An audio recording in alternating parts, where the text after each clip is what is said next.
And welcome, Gyms and Gymettes. It's been so long. And that's my bad. That's my bad, ladies and gentlemen. Shame on me. But welcome into another exciting edition of No Substitute for Sports. I'm your host, Nick Johnson. This is episode 57.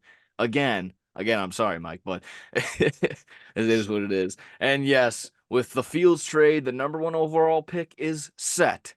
JJ McCarthy, I hope you're still sitting down because it's not going to be you. Just sit your ass. You're going to be enjoying your seat for a long time, my friend. I hope. But there you have it. Thank you as always for tuning into the No Substitute for Sports podcast on the Generous Network YouTube page. If you're just stumbling upon us, hit that subscribe button only after you hit the like button. Maybe share us around, tell your friends, tell your local Dave and Buster's host as you slam some brews back as you watch the draft. And what am I alluding to? Stick around, you'll find out. You can always follow us on Twitter at DieGenerates. And if every Thursday, 2 p.m. Central, I go live on twitch.tv/SportsTownShy for No Substitute for Sports live, cleaning up anything we don't get to here. And finally, go ahead, subscribe on the YouTube page on the X-Bomb Sports, going live there for Bad Karma Wrestling, getting in all the highlights, all the rumors, reports, and everything else in between. So there you have it. We still do this clapping thing. So there we have it. Ready, set, go. So So much to much to talk talk about. about. So So much much to to talk talk about. about. Yes. We'll get it. We'll get it. It's the Zoom delay. It's not us. I know it. And it's a bracket filled trade negotiation and legal tampering heavy episode today. Got some huge Bears news, our reaction to the Bears trade and whether or not they got enough back for Justin Fields or Keenan Allen, whatever you may see. Next, yet another trade as Dylan Cease is headed on over to San Diego. Finally, we hit some bets over there as well, as the beginning of the MLB season is right around the corner. Now, South Korea, the Seoul game plays tomorrow. Then again, next Thursday is the beginning of the season. Whatever. Taking a little bit of time, maybe we can talk about some Bulls, and then we can finish up as always with the wrestling. All of that, tons more in between. But before we get underway, let me introduce to you my friend and co-host, the founder and CEO of FatCat_Streams. And that's with a Z. Mikey J. Fatcat, how are you doing tonight? I'm doing great, man. It's not snowing. It's nice out right now, and just ready for a great podcast per usual. Talk about this crazy free agency and whatnot. Yeah, this was absolutely wild. And no, like I say, you're not seeing double or triple over in the X-Wing. It's our buddy. It's our former co-host, our friend as always, Wild Bill. Bill, how you doing tonight? What's going on, dude? You need to take a fucking breath. You've been going at it, Jack. I love it. I love the fucking energy. Start off this episode. As you can see, I'm in the fucking Star Wars mood. I got R2 up here, say fucking hi. I'm just roaming around the Dagobah system looking for pirates and shit. Grogu's with us. He's fucking ready to go. Trying to make that Kessel Yeah. run. Oh, yeah, I'm gonna beat that fucking 12 parsecs. It was really 13, but Han Solo rounded down. I'm going for at least 11 and a half. So I'm gonna Atta beat that boy. fucking thing. Like you said, we got football, we got basketball, we got baseball, we got wrestling, we got movies, we got Star Wars, we got this, we got that, we got fucking your special announcement, which I'm not gonna fucking ruin anything yet. I'll let you get into that later. We got a fucking action-packed episode, so I'm ready to go. As always, it's good to be back here with you guys, talk some sports. Yes, absolutely. And if I can take, like you said, I already did my little intro, but let me take another couple seconds just to introduce and announce something. It's been all over the Facebook pages, all over the Twitter. Everyone's announced it. Everyone's that's been a part of it has said live from Dave and Buster's in Rosemont. We're gonna have our draft show, an actual live draft show with our physical beings, ourselves, myself, Brandon Combs. Uh, Fitzgibbons, that's also was one of his that's his co-host over there on Combs and Fitzgibbons. But the Blow the Whistle crew, that's Tyler, that's Andrew, and that's David, and I can't do anything without those boys. This is all their vision, this is all their hard work set to go to here. But you're gonna get exactly that. You're gonna get us up there on the panel, talking everything, reacting to the picks, saying exactly what the teams are gonna need, a deep dive on the picks and what were made, the weaknesses, the strengths of these kids, and what's going to be looking forward to. So it's gonna be fun. Dave and Buster. So bring your family, bring your friends. If I know you're gonna be chilling, bring the kiddos and tell the wife, hey, got a game card? That's on me. Go play some skee ball on me, and you go watch us and grab a brewski or two, but responsibly, of course. And then watch us, maybe even yell at each other. Who knows? It's going to be a ton of fun. We're going to get some interaction going with the crowd. but it's gonna be so much fun, so much fun. It's gonna be an awesome night. Just like I said, instead of just sitting there at home and reacting to like how we always do, just tweeting away, come over to Dave and Buster's. It's gonna be absolutely fun. And a little silent auction raffle Oh shit. for some sports memorabilia that will be provided by Brandon Combs and all that fun jazz. So absolutely, it's gonna be a fun night. Join us on April 25th. Again, that's the Thursday, right around 6. I think that's when we'll go live on Twitch. We'll go live up on the stage, a little pre-show, and then obviously the first round of the draft. All 5 hours of it. I hope it's only 5 hours because if we go into another extra hour, that's more money into the deposit. So hopefully we hit our cap, we hit our time, so it'll be all good. So join us again, Dave and Buster's in Rosemont, right around 6 for the live show. There's gonna be tons of fun up there. It's gonna be all enjoy. Like I said, you boys are there. Yeah, Boys are that'll be invited. fun. I'll be Yeah. there. I'll be there. It sounds like a fucking awesome time. I'm You know what's there. bullshit?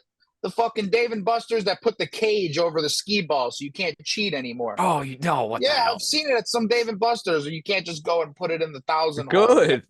No, What fuck do you. you mean? Fuck you. I'm trying to get as many tickets as I want. Exactly. Mike Unbelievable. wants it to be nice and down the middle. Bill just wants his tickets. That's exactly how Yeah, it give should me the be. damn tickets. I'm trying to get some stickers. I mean, or whatever the the hell. prizes are expensive over there sometimes, Exactly. but they got some good ones. Sometimes they got some baseball cards. Those are actually pretty worth it. Yeah, So I've seen those in there. You gotta it's just fun. find a game you can cook on. Yeah. And the food not too shabby. So grab a burger, watch us up there on the stage as hopefully Caleb Williams is drafted at 1-1 for the Bears. That's the Yeah, goal. he better be. Drake He May, better be. you are a Chicago Bear. Oh, dude, I can fucking see him hope doing not. it now, dude. Ah, Bo yeah. Nix, first overall. Yeah. Boom. I will join you as a Packer fan, Mike. You hear it here now. If they take Bo Nix first overall, welcome to the Packers, Bill Kralis. God, I can only hope not. But Oh, got some dude. quick appetizers before we head on into the NFL side of things. Uh, got a little bit of new movie news, or not news, but movie reactions. Got some Lollapalooza lineup reaction as well. That lineup dropped. I want to get maybe some quick thoughts on that. Bracket talk, acolytes, some more Star Wars. Where do we want to start, boys? Maybe Dune 2 really quick. I know that was just Yeah, started with the Dussy. Oh, yeah. Did not bang any popcorn buckets this week, but went ahead and actually saw Dune 2. Mike tell me, hey, we're gonna bring the squad once again. This was your third time gonna go see it, Mike? yeah, this was, yeah. Jeez. This Wow. some other friend was asking me, he's like, yeah, is it worth it? I mean, for what it's worth. Another one of my buddies has already seen it twice, and we're gonna go see it again. So he's like, holy cannoli. So Wow. it was good. It was good. I felt like it made up for, not without giving away too much. I felt like it made up for the action that you were maybe craving in the first one. Again, while the good parts in the first one were exactly that, they were good. Slow, but it was a build up all for exactly this. All that you got in this movie was a ton of action, a ton of, well, like I said, advancing the storyline and getting to where you want to go, and setting up for another cliffhanger of a third movie, or like, oh, what's going to happen? I want to continue and see this storyline. So I thought it was pretty solid all the way around.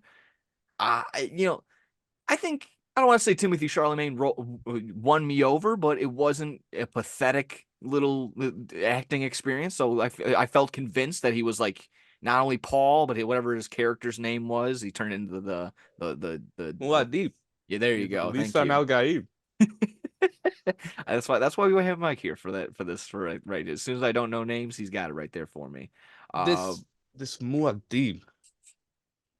It's Christopher Walken was the emperor in the movie. Yes, so. exactly that. What? Yeah, Yeah. amazing. Oh, shit. Right So- away, you see Christopher Walken is the emperor. Solid performance there, but just hearing his accent, and he's saying the most ridiculous of names is kind of funny. So it's a nice little laugh track for me throughout the film. Again, the fighting scenes were intense, and just seeing it in IMAX, that's the way to go see it. It really. It enhances the experience. There's no other way, no other way to put it. When you're hearing that thumping that goes down, the little thumper they put in the sand, and they're trying to explain like, oh, not there, and then it gets more intense as they go somewhere else. Like it intensifies the experience and makes it more important. So Yeah. I give it, like I said, tip of the Just cap. like Oppenheimer. I mean, I Yes. bet you guys talked about that after the Yeah, it Oscars. was Oh same yeah. It's same exact completely theater. my grandma, not to get off track, but she watched Oppenheimer at home and she's like, "Oh, that was such a great movie." I'm like, "You got to see it in IMAX if you ever get the opportunity. They re-release it or whatever because it's just a completely different feeling." Yeah. Yeah. Oh yeah. 100%. Yeah, Yeah. no, it's definitely worth it. Definitely worth it 1,000%. So I mean, it's been what, basically 2 weeks since it's been released. Still jam packed with people when we went. So it's filling up.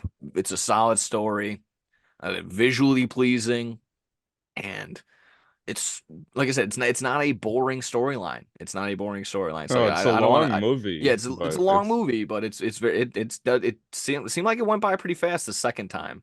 Like I said, the first one, when you go through the first one, you very much earn your stripes and you get a lot in return the second one. And I kept wanting to convince myself, I'm like, you can go ahead in the second one and just not watch the first one. No, you definitely need to watch the Do first one to you? Yeah. understand stuff. yeah, you'd be confused for Oh yeah. sure. Yeah, it would be But it would be the little details, and it would be actually some other stuff too. But yeah. they don't Go make ahead, the Mike. second one even like too confusing for, like they don't add too many new people or anything. Like it's No. still Yeah, no, I was gonna add that exactly. Like you meet a couple new characters, but it's not like a whole new house and a whole new uh like species of creature to learn, and the whole new history to learn all in this 2.5 hours. No, it's basically the same set of characters, virtually the same problem. So just you're not. enhanced, Yeah, kind of. exactly that. So I tip my cap with some solid performances all around. Austin Butler, Timothy Chalamet, Shout out Charlemagne. Javier Bardem for being the best hype man ever.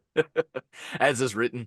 Everything As everything is written. as is written now. Every time something goes right, I'll just throw up my hands and go, as is written, as is written, as is written. So that'll be the go-to as well. Bill, I mean, like I said, if you have the time, I would recommend maybe Yeah. check out Dune, Yeah. the first one on Max, and then, like I said, maybe take a couple minutes and Yeah. I That's exactly what I'm gonna do. And I sort of just to piggyback off of what you said, like just seeing Timothy Chalamet, whatever his name is, in it, sort of turned me off. I'm like, I don't want to see a movie with this guy in it.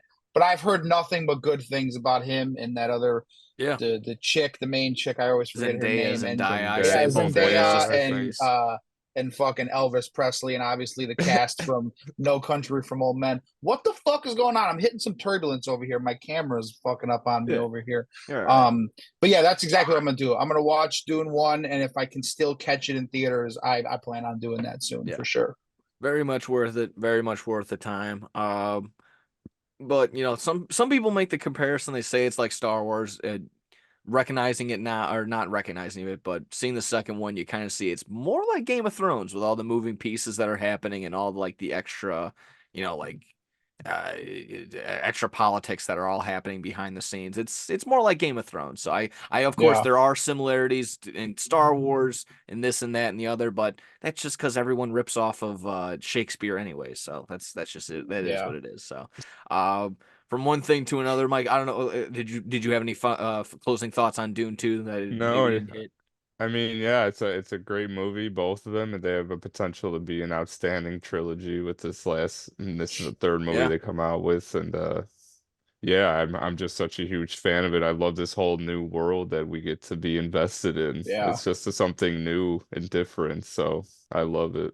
yeah. That's one of the best things about like new movie franchises, just being sucked into that universe and that world and becoming a part of it, whether it's Star Wars, Harry Potter, Lord of the Rings, Game of Thrones, like you said, all the spin-offs they've made of all of those franchises, just getting lost in that universe. And now we have a new one, it seems like with Dune. That's Yeah. just it's magical. Your imagination runs endless. You get all this content, movies, TV shows, whatever.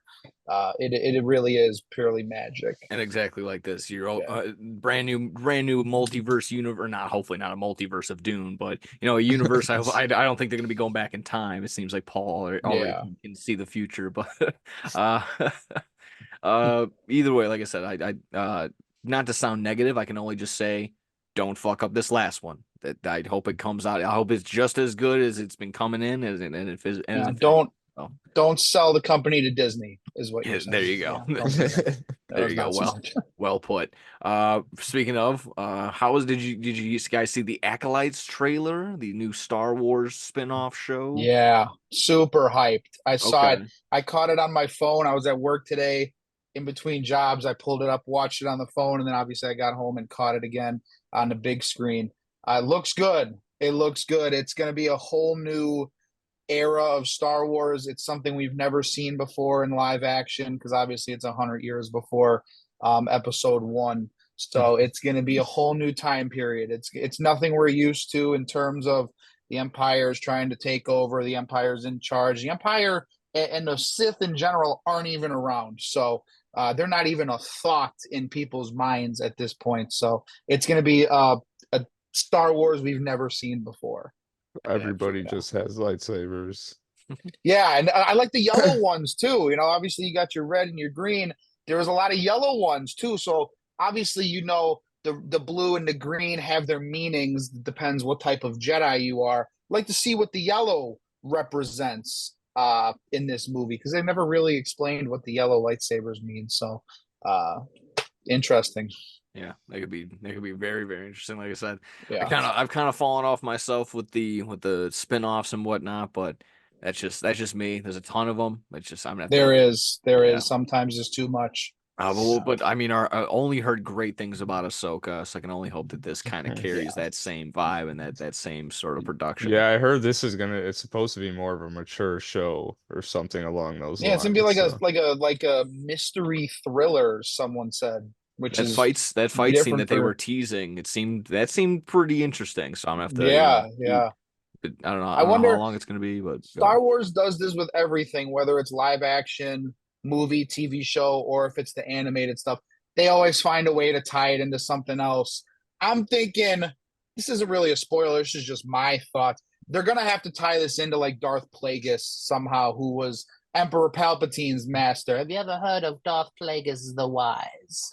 And he obviously oh, killed him in his sleep and everything like that. And he was really the return of the Sith in the galaxy. So probably midway towards the end of that show, they're going to probably introduce him and, like I said, tie this show into the prequels. So Okay. that's just what I'm thinking. Yeah, that'd be a nice way to go. So you heard it here first of what could happen here on the Acolytes. And it's not the APA, no John Bradshaw Layfield, no Farouk. Imagine them just clotheslining motherfuckers. uh, um, Mm, mm, One of the mm. most badass Underrated theme scenes. song. Love it. Yeah, Love one of the that It's a most theme song. great badass song. scenes. Oh, dude. That's in my Spotify for It's sure. so simple. Yeah, Yeah. Yeah. it's great. Like a Pantera, it's only like probably 3 chords and shit. Yeah. But It's there just you like have it. walk. Yeah. And speaking of music, here you have it. Nice little my transitions are just falling right into my Bada lap here, bing. ladies and gentlemen. Lollapalooza lineup. Lollapalooza lineup.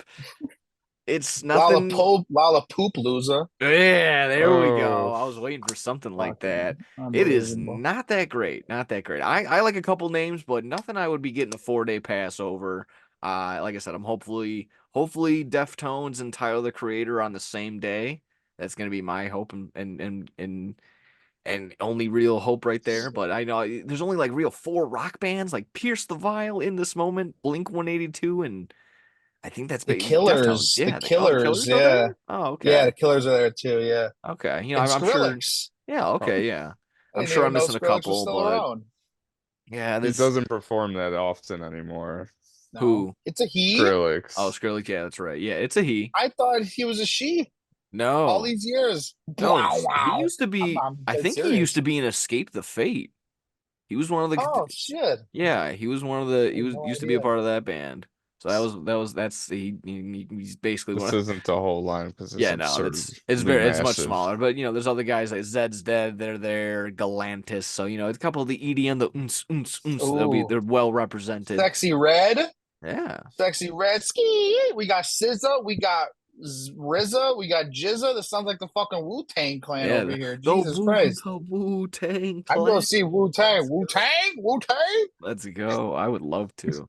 They were at that. I obviously never been to New York, but they had that's 50-year anniversary of rap, and they were up there headlining. Yeah, the yeah, 36 chambers or whatever they called it. Yeah, I yeah. saw that. That was pretty. That would have been wild. But yeah, so I mean, oh, not the best start to the summer lineups that are going to be announced so far. I can only hope that what I'll save here is what'll go towards seeing Slayer over at Riot Fest. When they Don't get me fucking fucking started, dude. Slayer. Hold on, I got my fucking Slayer hat right here. Fuck the Cubs. This is my Slayer Christmas hat. Oh, Let's Oh, go, going the dude. wrong way. Let's Yeah. go. Yeah, that's gonna be sick. We got Slayer and Metallica this Oh summer. yeah, Oh, Soldier dude, Field. it's Yes. over. It's Yes, over. bro. I I gotta don't still even probably care what snag the some rest of tickets. Riot Fest looks like. I will be there in the fucking pits for whatever day Slayer is there. It's Absolutely. gonna be insane. This is way too tight. I love it, but it's way too tight on my big fucking head. Give me a new Cubs hat. We got a couple of them. Here There we you go. We're go. just gonna keep changing out throughout the episode. Sounds good. Sounds good. So yeah, mid Lollapalooza, according to Bill, oh, and that's a good way to put it exactly like that. Um, let me see here. I think that was just about it. You guys filling out a bracket? I did. Yep, already Yeah. filled out. I Okay, there you haven't go. filled mine out yet. All right, yeah, I know. I gotta fill mine out for my mother's physical therapy. They do a little $5 bracket, so we're Yeah, gonna won it last year. We won it last year, so What? dang. yeah. Hell So yeah. I think I I'll won call. mine like 2 or 3 years whenever Kentucky made it to the Final Four. Shout out to our boy Troy. I picked Kentucky to win it all just because of our boy Troy. They ended up not getting it done, but I think I won that year, and I don't know Oh, shit. So it's always yeah, nice. Always nice to win a bracket. yeah, and Yeah, I'll I know tease it nothing now. about college basketball, so it's really just I Nothing. kind of look at stats a little, but it's really just picking and choosing teams I I like. I Yeah, keep Like, seeing okay. that one. 100%. That one thing keeps getting suggested to me is the guy that talks about the trapezoid, the success trapezoid, or The something like yeah, that. yeah. I've seen And that. I've seen y- the same yeah, things. and Yeah. clearly, like I said, I'm halfway paying attention. Like And the I'm only, Ken Pop yeah, top offense, top defense ratings. yeah, and he's I like saying like, I oh, don't yeah, yeah. he's like, this team is good, but if you play this team, it'll be bad because they play slow, but at a high rate, and they Yeah. play fast, but at a low rate. I'm It's like, it's something crazy like the last 24 out of 25 winners had a physical therapist with blonde hair or something stupid like that. Like I don't give a shit. yeah, I exactly, don't know. I yeah, don't know shit. Like I said, I'm just Mike. I pick schools I like, mascots I like. Like I've been to Iowa State for a shout out. Our boy Tim went to Iowa State. I've been there a couple times to party. They're in my Final Four just because I've been to Iowa State and partied. love Does it. it also helps they're a pretty good team this year? But even if they were fucking 10th, 12th, 16th seed, they're going to the Final Four for me every year. Wish Triton had a basketball team that was going to be in Right? there. Oh, dude. Yeah, no, I'm kind of, that's always the tiebreaker for me is I go to the mascot and they're like, all right, which one will kick that one's ass? All right, okay, that Yeah. one wins. All right, so there you go. Or it's like, oh, that okay, I can't decide. So their team's actually good not only in basketball but football too. So with that Yeah. being the case, Alabama's going to win the whole Yeah. thing. Or this team fucked me in a football bet last year. They're Yes. losing in Mm, this. Yes. yeah, fuck 100%. them. Oh, I'm also 100%. I'm already counting out. Everyone's like, "Oh, McNeese." I had McNeese to cover nine by 9 earlier this year. They lost. They only won by 2. They're in my shit house. I hope they lose in the first round. They're Uh, gone. yeah, again, they're done. Uh, Goodbye. again, I'm with you guys. I'm kind of picking up.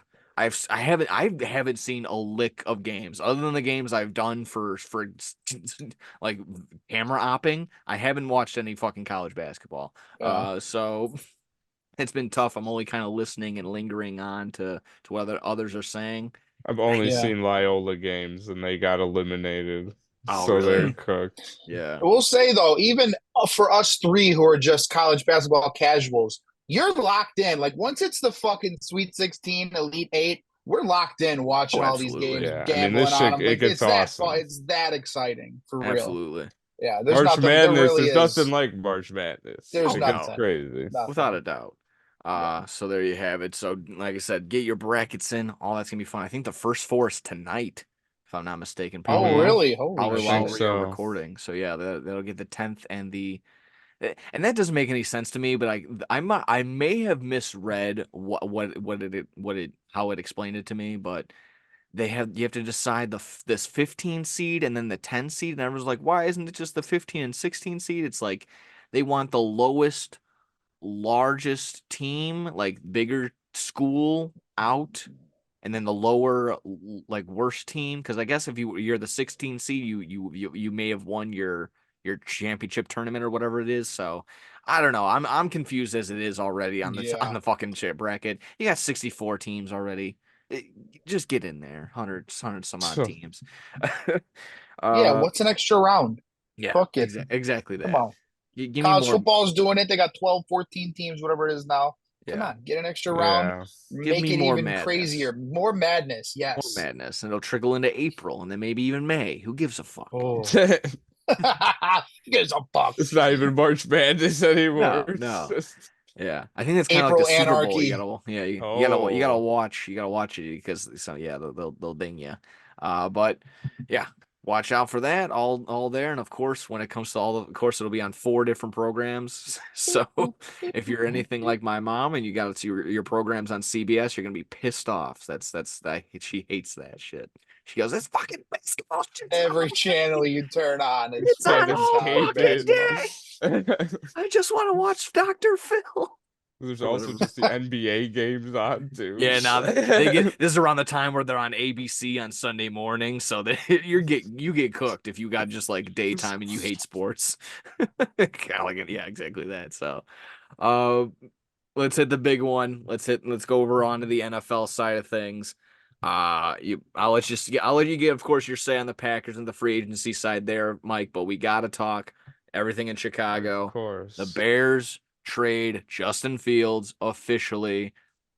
Justin Sayonara. Fields to the Steelers for a 6th round pick. It can become a 4th round pick if he plays more than 51% of the offensive snaps, I believe is the one of the conditions there for sure.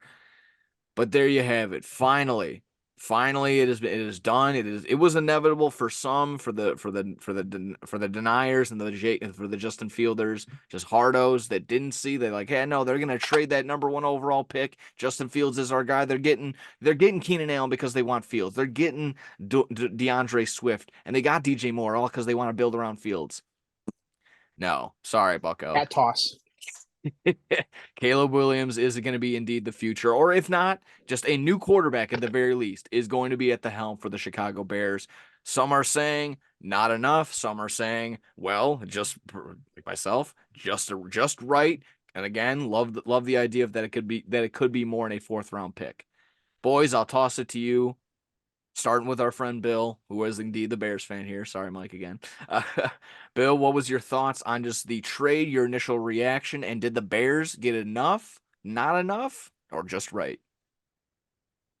Like you said, it was inevitable. We all knew this was coming. The writing were on the walls that the Bears were going to take a quarterback, whether it be Caleb Williams first overall, whether they trade down, whether they take a quarterback at 9. Still not 100% sure of what the plan is, but we're getting a new quarterback, obviously. I think if you've been paying attention to this team and the franchise, even into last year, we knew this was coming. So Justin Fields, he had his moments, he had his opportunities, but he spent them. Like he had his shot last year.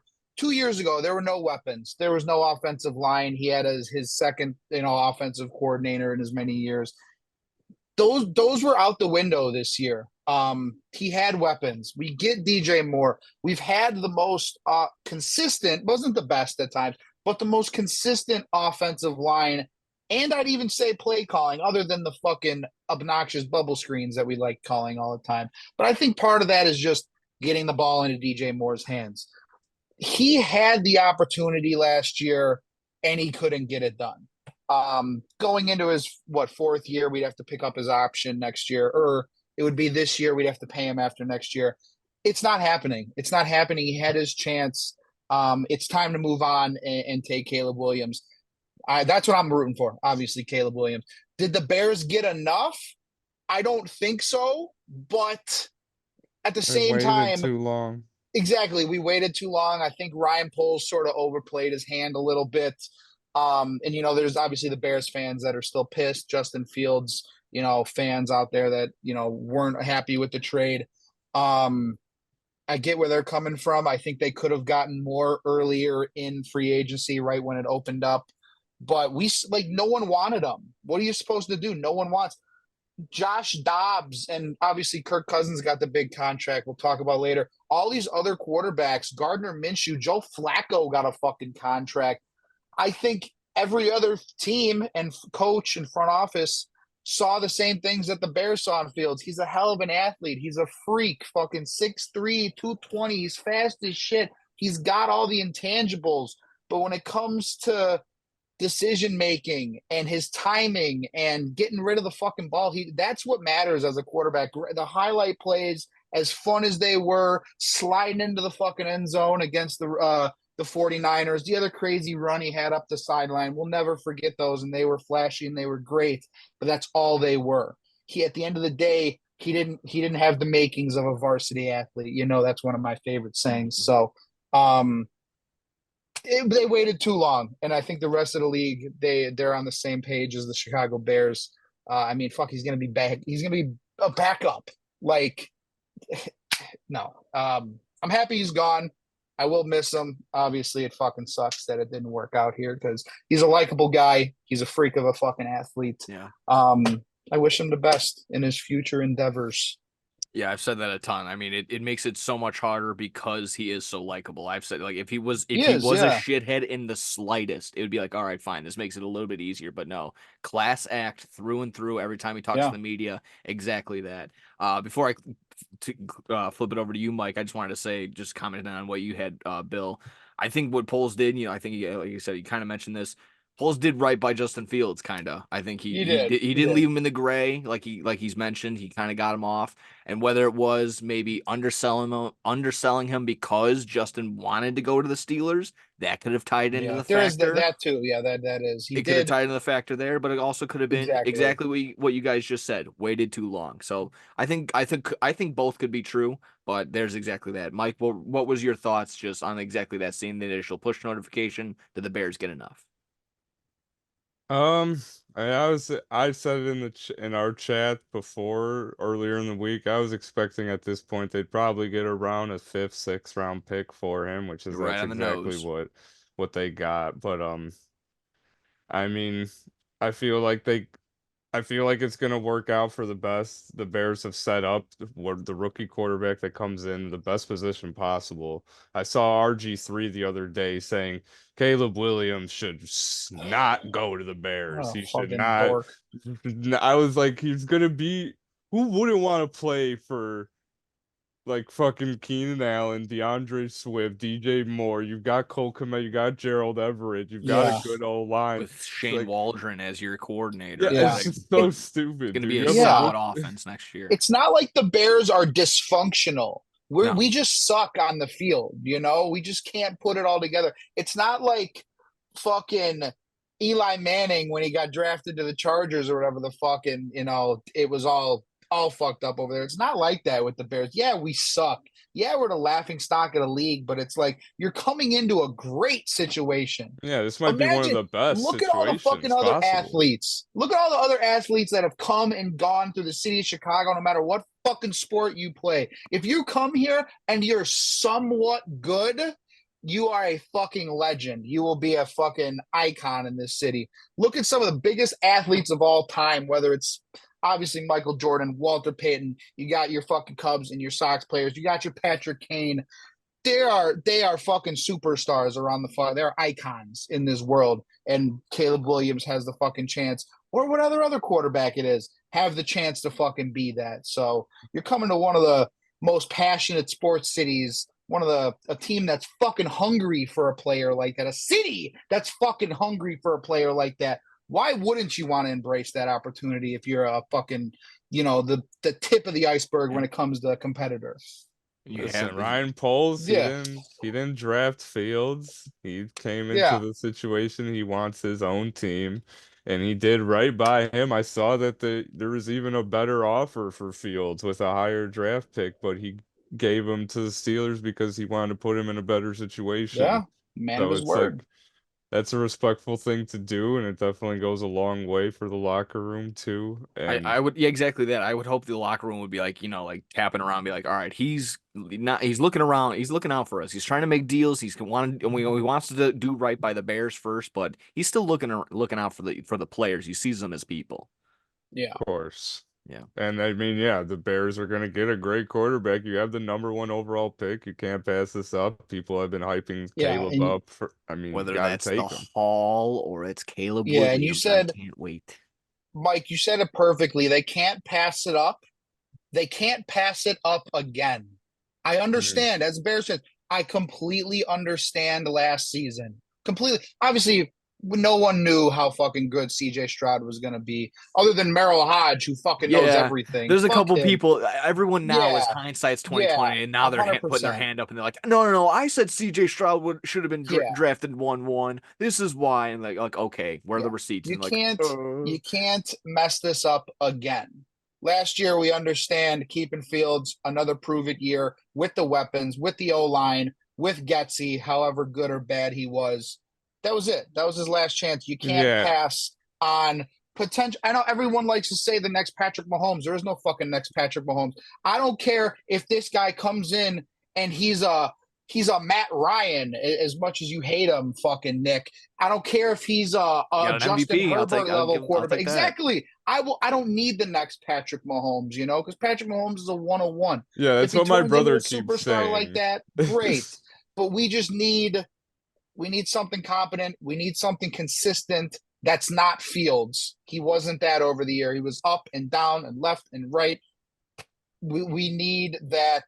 It's that glimmer of hope at the quarterback position that maybe you do draft the next fucking big thing. And that's what Caleb Williams is. And that's what every franchise looks for in the NFL, whether you got the first overall pick, whether you got the last overall pick with Brock Purdy. You take quarterbacks because quarterbacks at the end of the day in this league win you championships. Look at the 49ers with Brock Purdy, one of the greatest rosters ever assembled, couldn't beat Patrick Mahomes and fucking Chris Jones and Andy Reid. That's really it. And they just got Comes down better to the with quarterback. Marquise Brown.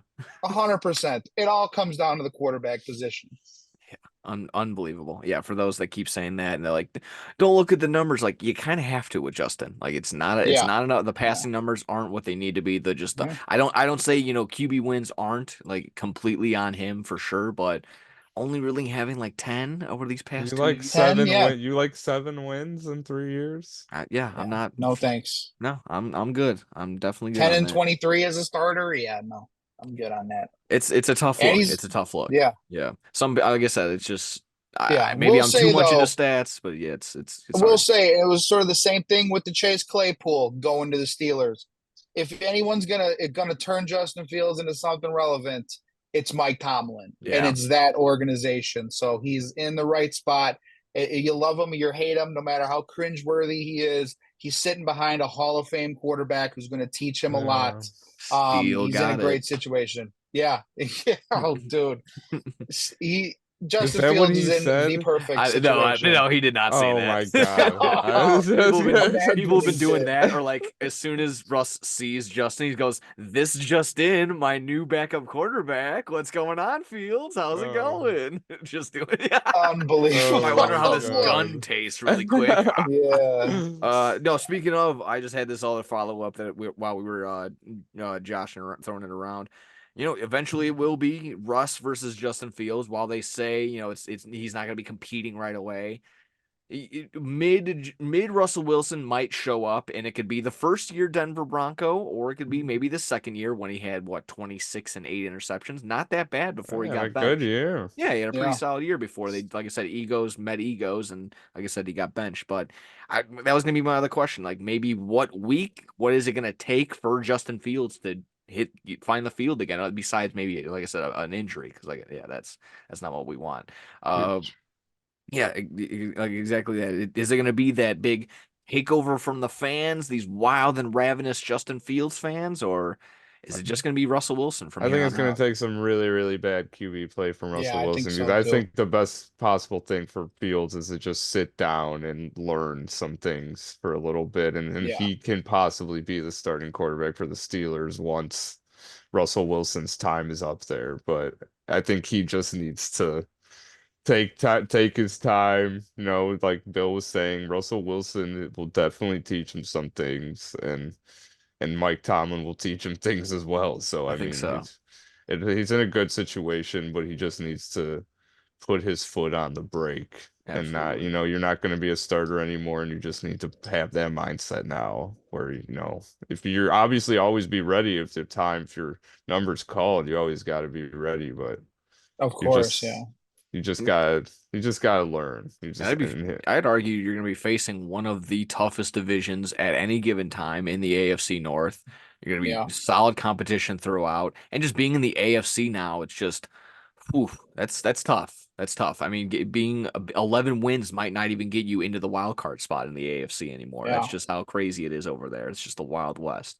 Uh, but exactly that. Bill, what were you thinking? Yeah, Maybe I think it's just gonna have to be bad play out of Russell Wilson or him getting in the or him just like getting in the way of himself, whether it's doing something stupid on the field, on the sideline, in the locker room, saying something stupid in the media that just might rub Mike Tomlin the wrong way. yeah, He's a no. He's sort of like doing Sean up Payton in the downs on the sense, flights yeah, around. yeah. He's not going to take any of his shit. He's not going to put up with any of that stuff.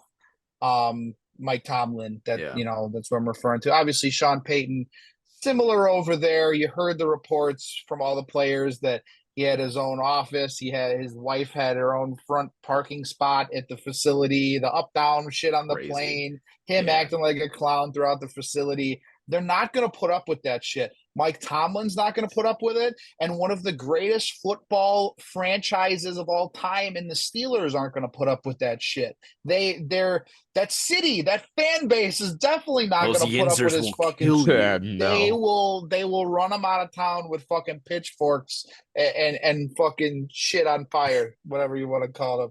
What are those things? I Beef can't think of the steaks. fucking. Yeah, whatever. They're not that organization as a whole, from the front office to the fan base to the coaches. They are not going to put up with his fucking antics. And if it's the bad play or him just getting in his way, might open that door for Fields to step on through, break on through into the fucking starting role. I will say though, like in terms of starting quarter or backup quarterbacks, I don't think there's one in the league that if I had to pick a backup number one quarterback, I'd take Fields all day. I was Because saying now that too. I obviously, mean, from all yeah, the free Yeah. agent quarterbacks that were going to be, the idea that Kirk Cousins was going to be the number one option was blowing my mind. yeah, I think yeah, even you had mentioned this. It's like he's going to be 36 at the beginning of the season and coming off an Achilles tear. Like yeah. that's Come awful. on, And it was never freaking mobile to begin with. And I would even argue again a downgrade in weapons. I mean, going from Hawkinson to Kyle Pitts, going from Justin Jefferson to Drake London. Nothing on Drake London, but he's not Justin Jefferson. yeah, Not a lot of people are.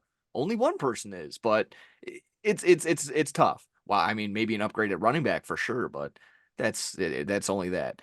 I'll only wrap it up with this Justin Fields talk by saying pull back on the Hall of Fame quarterback to be talk. That's a little out there. That's ridiculous. I think he can be productive and you could show exactly that. But I think we've seen Justin Fields' ceiling. You've seen it all throughout, even on this team. Can more winning come about with that play style? I think so. Just being on the yeah, Steelers, having a solid defense, and just having Mike Tomlin at the helm, that can help. But those that are just saying automatically, oh, he's left Chicago, therefore Hall of Fame, Super Bowl, Pro Bowl, All Pro. He still has Arthur Smith as his offensive coordinator. That will be a huge yeah, detriment. So it's going to be an adjustment. However, there is possibilities. I would argue the talent didn't fly over, but George Pickens, Freiermuth is not DJ Moore, Cole Kmet, Keenan Allen, and maybe could be Odunze or neighbors, but we'll get there when we hmm get there. If you guys good on that, speaking of Keenan Allen, I want to get you guys thoughts also on the Keenan Allen trade, the other big Bears news that dropped right around like Saturday night, like yeah. It was like late Saturday night, yeah, yeah, that was a little or night Friday one. night. Was Yeah. it Friday or Saturday? I think it Yeah. was Friday. I think it was Yeah. Friday, late Friday. It was like One- 10 o'clock Friday night. Yeah. Yeah. Well, traded for a fourth round pick coming on over here. The 30 some odd old, I think he's like 32 or something like that. Keenan Allen coming off one his best year. He even said it himself. That's why he wasn't going to take a pay cut or try and restructure his contract with the Chargers. Coming on over the Bears. And I think he's worth the fourth round pick. He's worth every single penny. Yeah. One of the most consistent targets in the league when he was healthy. Of course, he was. You see it in fantasy. You see the numbers. He was probably one of the number one wide receiver at a point in time. So Yeah. great acquisition right here again for a fourth rounder. I loved it. I want to get your thoughts on this one, Bill. I love it too. There's nothing to lose. There's nothing to lose in this. The Bears got the money to spend. Obviously, they spent a little bit on some guys. We'll talk in a little bit, but they still had 40-something million dollars to spend in free agency before the trade. I'm not sure the exact dollar amount on his deal, but I think there's 2 years left. The fourth round pick for a top. It's hard to say top 5. Definitely a top 10 receiver in the league.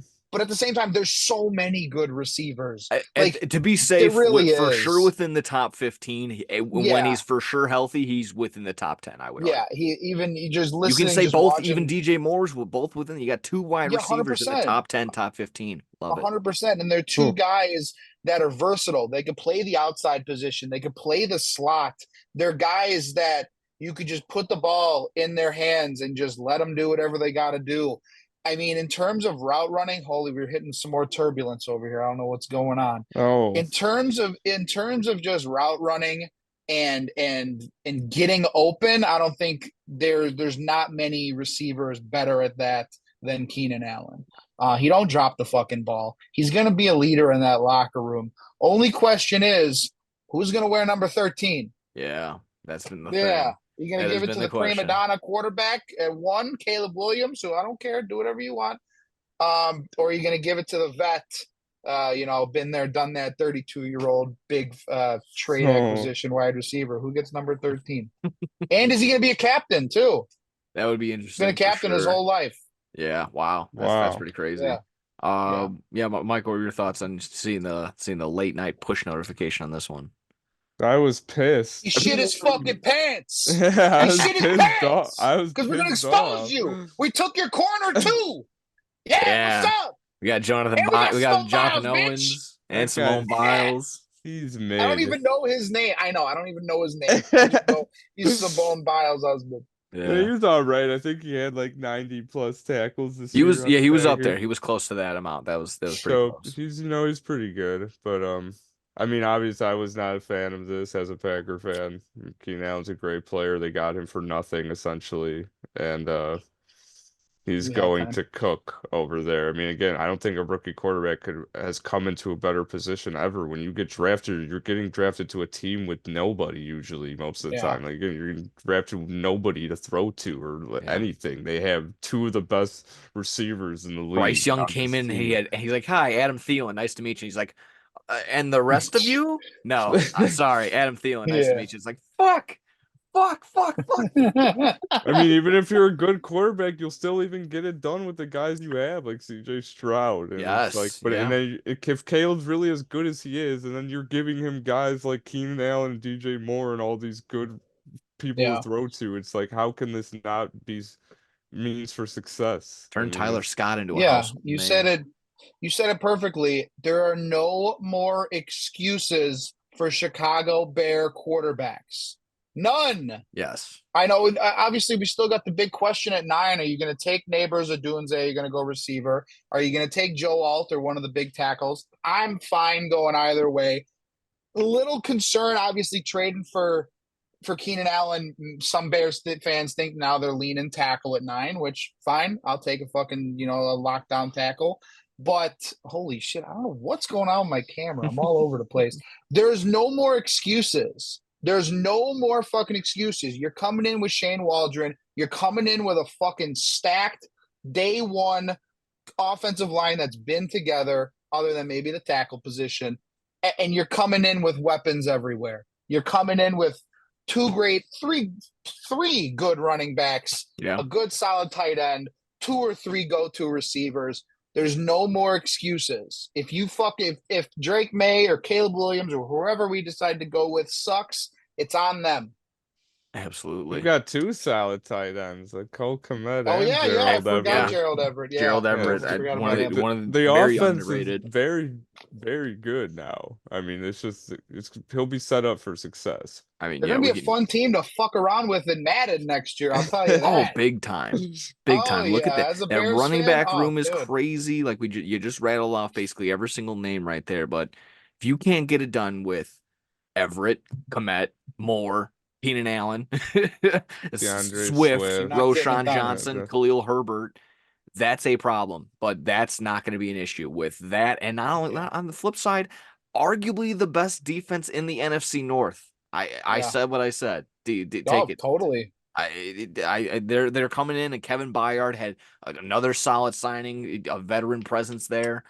He's already loving and Look at that look gelling. on Mike's face. Yeah, we said best fucking defense. You're fucking what's his name? Al Campbell just left. They said they were gonna keep me. He's gone. He's he turned into a bum. Yeah, I know. I'm just busting And his now balls. Yeah, dude. I mean, But again, it's he'll probably be good as fuck. The 49ers signed him, so he'll probably just cook over there now. they're like horse whisperers, but for He'll take quarterbacks there. Greenlaw's position after he blew out his shit running onto the Mm. field. Yeah, Ugh. that's still devastating. But yeah, I mean, again, Kevin Byard came in. He had great statements during his media time. He's already feeling the juices flowing on the defensive side, so he's feeling fucking pumped and ready to go. So Yeah. it's I saw a video Keenan Allen earlier. Allen sent to me of I guess like him and Jalen Johnson were going against each other in the Pro Bowl, and he was like, Jalen Johnson got the better of me in the Pro Bowl, yep. so we got Oh a little shit. rivalry There It'll we going. be go. yeah, those one-on-ones every Iron's gonna single be day are gonna be sharpening great. iron in practice for sure. Yeah, that's Love just cool that. things to see. The chemistry's already Yeah. on the up. So with that, we got a couple of obviously the NFL free agency. Not going to go through every single name. You've already seen all the big hoopla. Kirk Cousins moving, Russell Wilson. Let's go ahead with all the running backs that move: Saquon Barkley, Derrick So many. Henry, Josh Jacobs. Not gonna tackle every single one. Just want to hit your guys's favorite for the Bears, for ours. Mike, you can go hit maybe your favorite signing by the Packers, and then we'll go ahead and we'll hit the most overrated, underrated around the league as well. I'll quickly hit mine for where most underrated for our squad, or maybe even my favorite signing. It's going to be Gerald Everett. It's going to be Gerald Everett for the Bears right there. Again, not flashy, not a huge name, very cheap, 12 for 2 years, 6 million guaranteed. He's just a target monster. He was very Yeah. reliable for Justin Herbert all through last season when Keenan Allen was down. Mike Williams tore his ACL. Austin Eckler was not himself. So, and Quentin Johnston, my brother, just got the yips. Simply just could not catch a ball. So when in doubt, he could go and target Gerald Everett 8, 10 times, and he'll catch it. Most likely 8, 6 or 10 times six Yeah. or 8 times out of those He's good targets. after the catch too. Yes, Yeah. reliable red zone target. He gets some yak. He's a big body. He can get some touchdowns. So Better Gerald than that Everett, fucking Tunyon bum. Where did just he come from?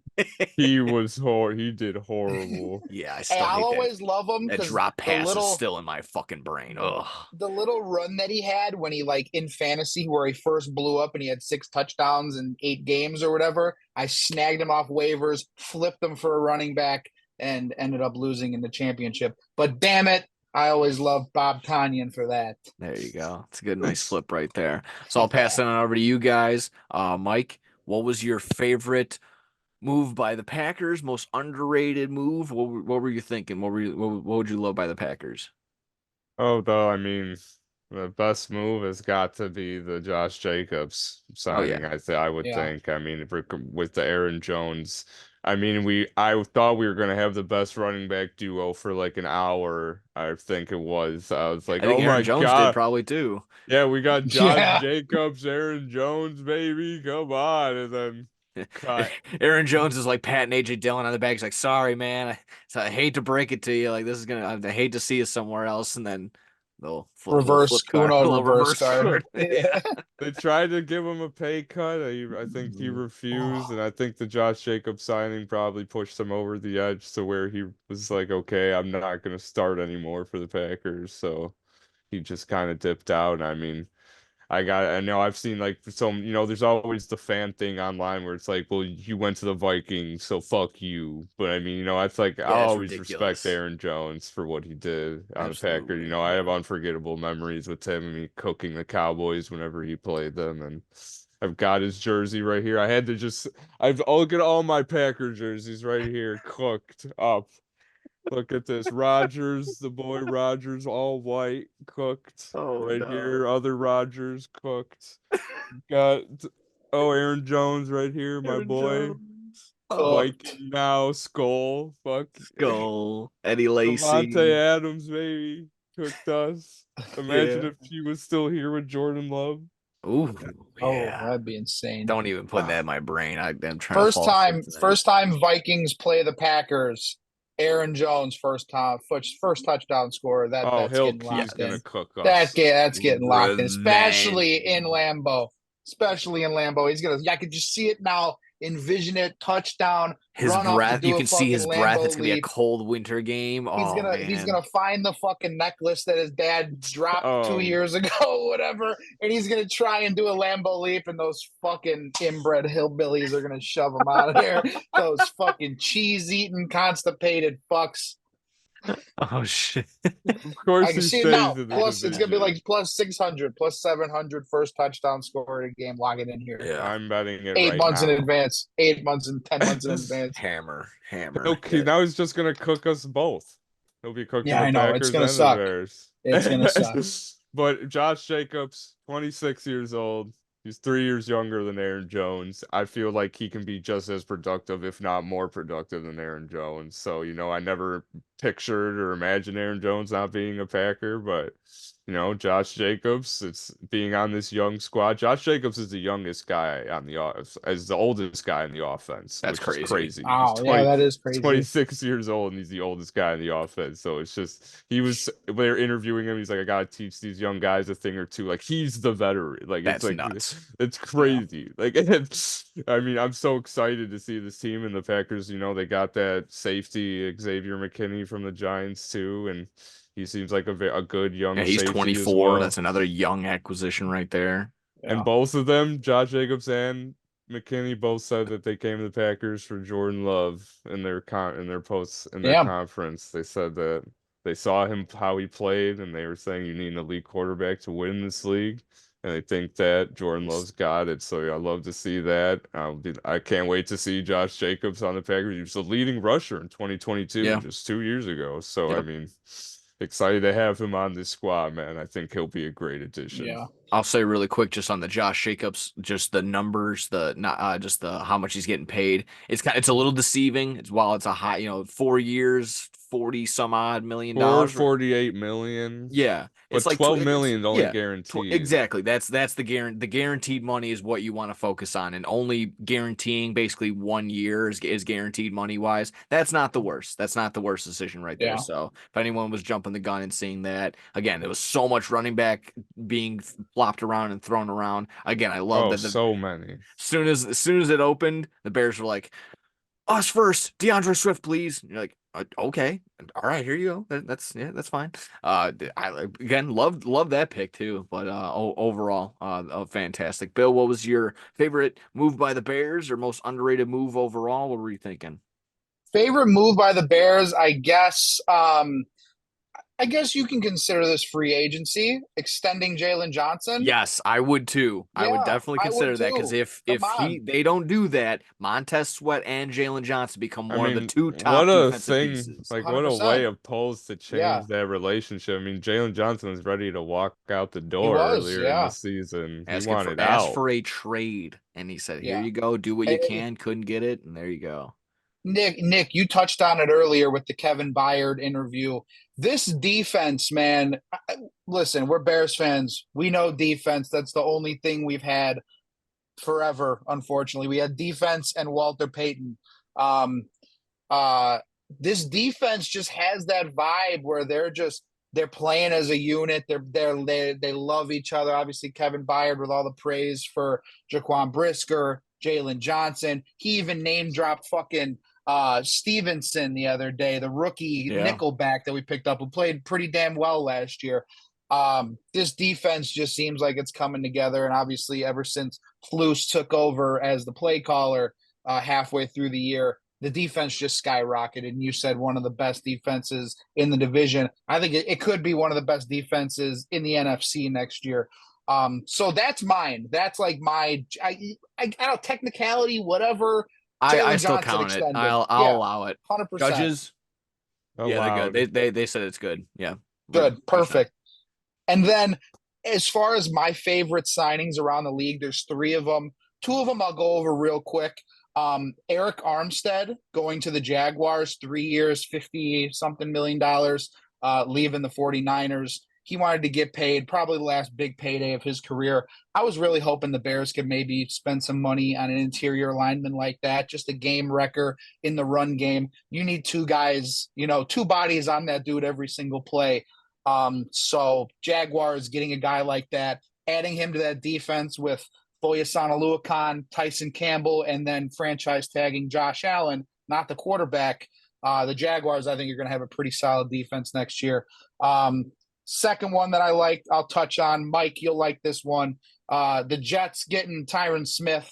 He's old. He might be up there in age and banged up a little bit. But when he's healthy, he's still the best left tackle in all of football. So maybe give Aaron Rodgers some protection over there. There's a lot of talk that they're going to go offensive line in the draft as well. But my favorite move, listen, I love this move because I'm a former lineman. I'm a fucking big guy. I got to support our linemen. But I hate this move because I'm a Bears fan. Kevin Zeitler to the fucking Lions. That dude is an all-pro offensive lineman getting added to an offensive line with all-pro Taylor Decker, all-pro Frank Ragnow at center, and then all-pro fucking Sowell at right tackle. That Ragnow, fucking Zeitler, and Sowell on the right side of that line, Gibbs and Montgomery are going to eat next year. They might be both 1,000-yard rushers behind that offensive line, especially just with the mentality and the swagger and the don't give a fuck attitude that Lions team has right now. They're hot. They're playing for each other. You add just a fucking body mover and a mauler like Kevin Zeitler to that offensive line. Good luck stopping that run game.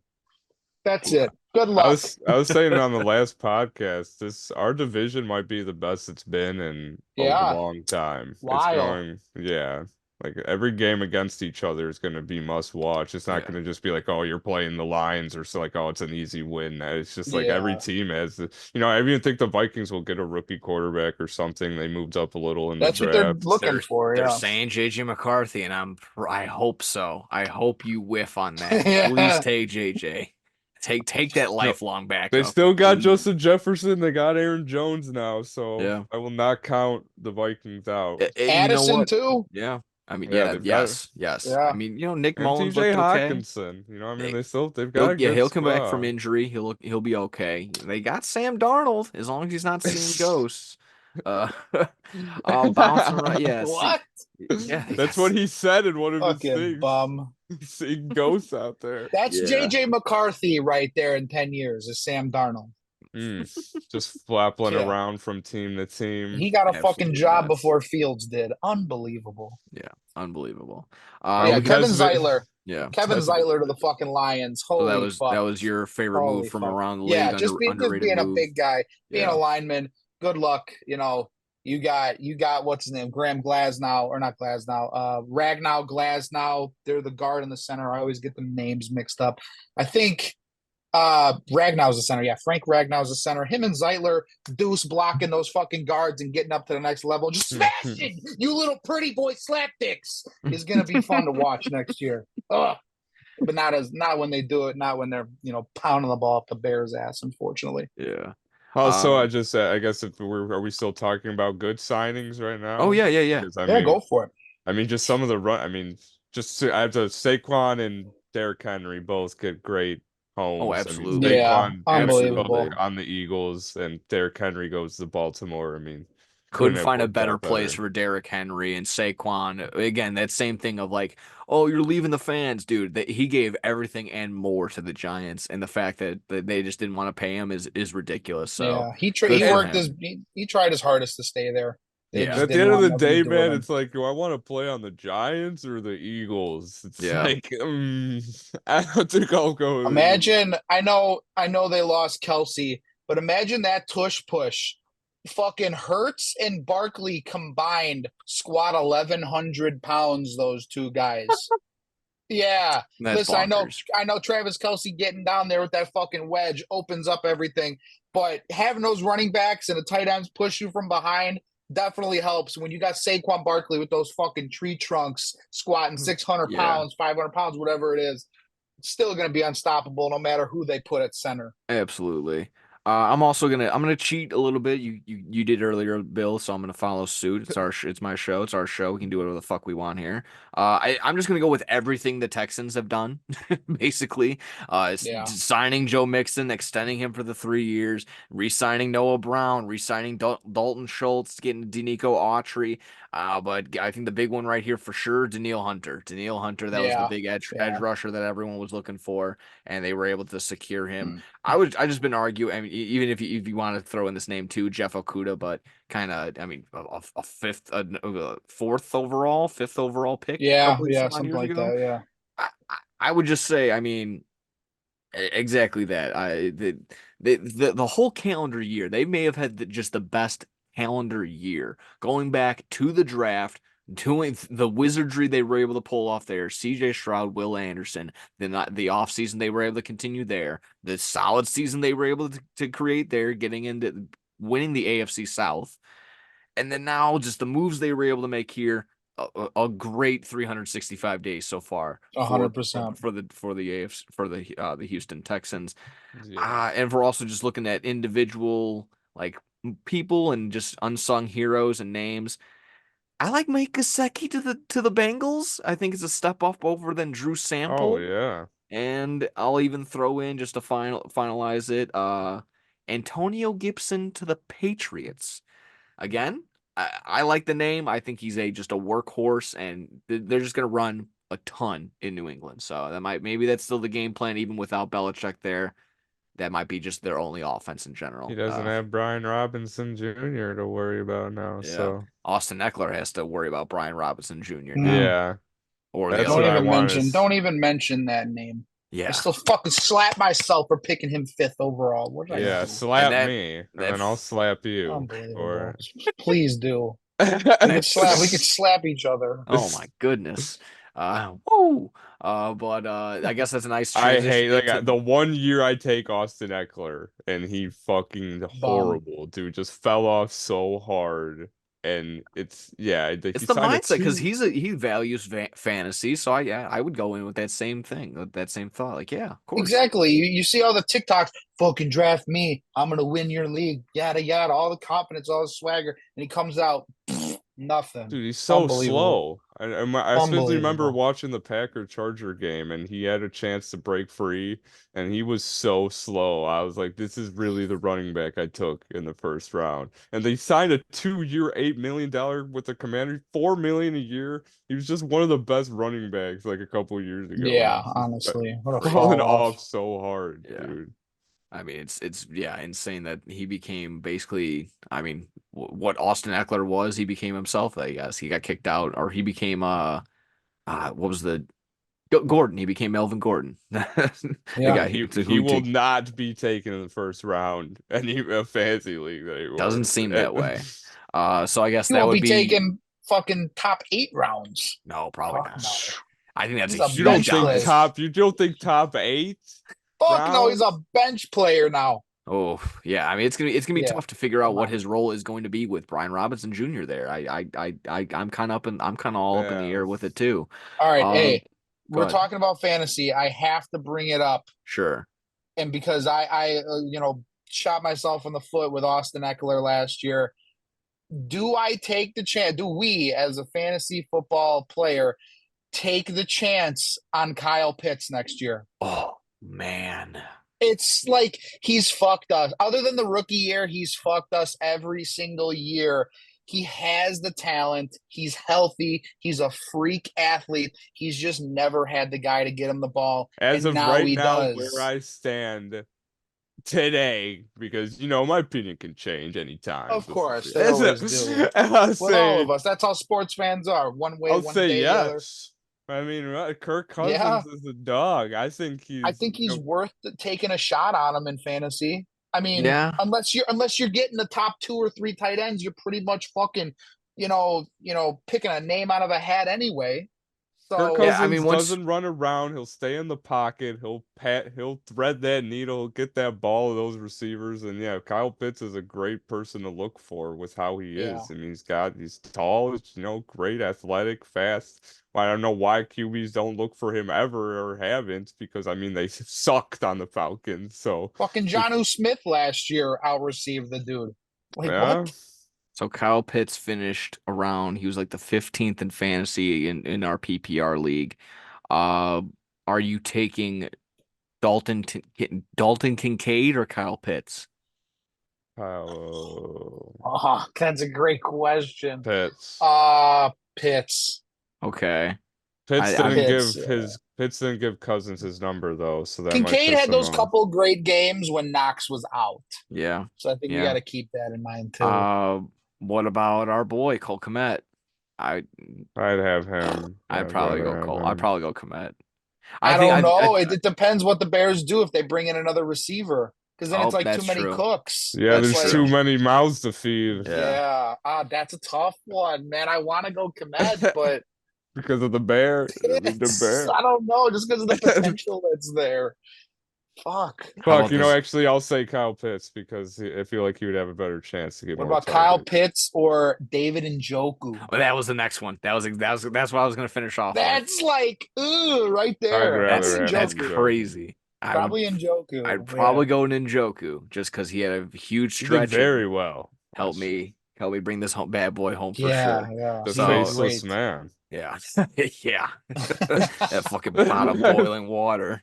Um, we were bouncing around. Like I said, I think you kind of already alluded to it, Mike. Austin Eckler might be your worst signing. I would go ahead and I was say, gonna oh, say, I go ahead. mean, he was bad, but what was the? Hang on, I had something open here just to confirm. I know I got mine It for was the sure. I Calvin think this Ridley. one's Calvin easy. Ridley. Okay, Calvin Yeah, Calvin Ridley. Ridley, that four is, years for yeah. 92 million. What the? And he's 29. I mean, what the fuck has he done where You he's didn't at? want Yeah. to, like, they didn't want to give AJ Brown that, a top Yeah, five that's the receiver in one the thing that league. was going Come on. around. I'll say one thing on that. I don't think they had the cap space at the time, and it was also Mike Vrabel. So Yeah, take that's take true. that That's with a true. little bit of grain. I understand with the 24 years old, you should have gave him that number. You got to go back in time a little bit and go back like, okay, did they even have the money for it? I don't think they. I don't remember. I don't know that they did. He's itching to make a parlay with that money right now Yeah, and did you That see from that was post? The Titans were the longest shot for him to go to. Like his next team, you can bet on the next team plus 1,800. So he took a no pay cut. shit. He took a pay cut and went to the Titans. Yeah, I think a couple 50, The maybe fix is in. some The money fix off to the is side. I in. think he could have made his bonus up. The difference right there, allegedly. We'll see Yeah, how he it had goes. he had all of his family members fucking refinance and liquidate their assets. Hey, just put it on this. Yeah. Wow. I didn't know that. That's crazy. That just opened a whole can of worms. Yeah, I think it was like the Holy Patriots shit. and the Jags just to retain him were going to be the top two teams, but nope, Titans plus 1,800. Wow. That just like blew my mind. Uh, maybe one that wasn't like kind of bad number wise. No, year and just pay and just kind of was like the what the fuck for me. It was Gabe Davis to the Jags. For 3 years, 39 million. Could be a max value of 50 million according to Ian Rappaport. I just didn't see it. You saw multiple times, multiple games last season where he just didn't catch a ball. He was targeted a ton, just was not in there multiple times. Not an X factor in the slightest. You're spending money to spend money. You also went ahead and got Devin Duvernay, the French guy, but yeah, the mm, Jags spending just a little too much, maybe in my mind. And then Griffin yeah, Duvernay. yeah. pretty brutal. They got their Josh Allen though still, so I don't know. Maybe that was probably my worst. And then the Bills replace Davis with Curtis Samuels and got him for cheaper, and he's probably better than Gabe Yeah, Davis. So yeah, and I'm already arguing that if you're making Shakir, whatever Shakir, oh Khalil yeah, Shakir. Yeah, Shador Khalil Shakir, Shakir. whatever the Yeah, fuck if his you're Yeah, making name him is. look like a star, Josh Allen is, you don't really need Gabe Davis. And like I said, that's clear. That's clearly pointing in that direction. So I thought that was the most overrated or underrated. And I'll finish yeah, off with this. Guys, everyone, and it's not you guys. It hasn't really been anyone in our group chats or anything, but the people that were too hardcore and hammering down on the Dallas Cowboys, they didn't do anything. They didn't, yeah, but Micah Parsons and CeeDee Lamb's contract are yeah. coming up They can't. next Yeah, year. they can't do anything. Yes, that was going to be my exact Yeah, point. While it would be nice to give them weapons, and it's going to be much harder for them to win this year without extra weapons, they will not win a single game without Micah Parsons and CeeDee Lamb. I know that's exaggerating, but that's my point. You're not going to do jack dick without those two guys, so pay them. And if Calvin Ridley's getting 23 million a year, you know CeeDee Lamb's getting paid out the fucking This wazoo. is gonna be a yeah, contract year for CD Lamb, and he's been playing like how he was. Oof.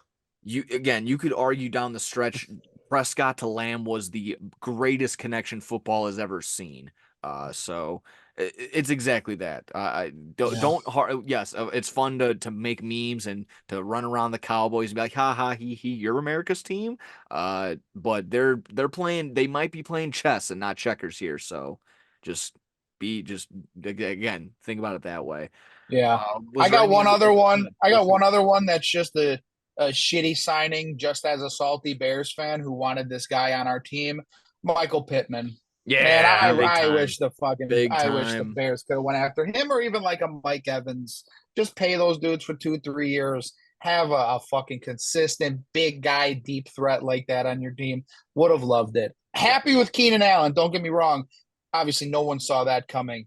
No. As Bears fans, we all anticipated maybe adding at the receiver position, and those two guys were like the guys that the names are sort of floating around. But yeah, just as a salty Bears fan, I would have loved to have Michael Pittman on this team. Absolutely Yeah. love that guy. Again, I mean, it's up in the air for Pittman. I think they only they extended him right for like 3 years. Yeah, like 3 years, 70 something mil. Okay. Yeah, All I've right. heard I was kind of 70 sitting. something. If it was Yeah, just on the franchise tag, maybe I'm sitting there like, oh, maybe still some convincing can be made. But yeah, he indeed made yeah. the extension.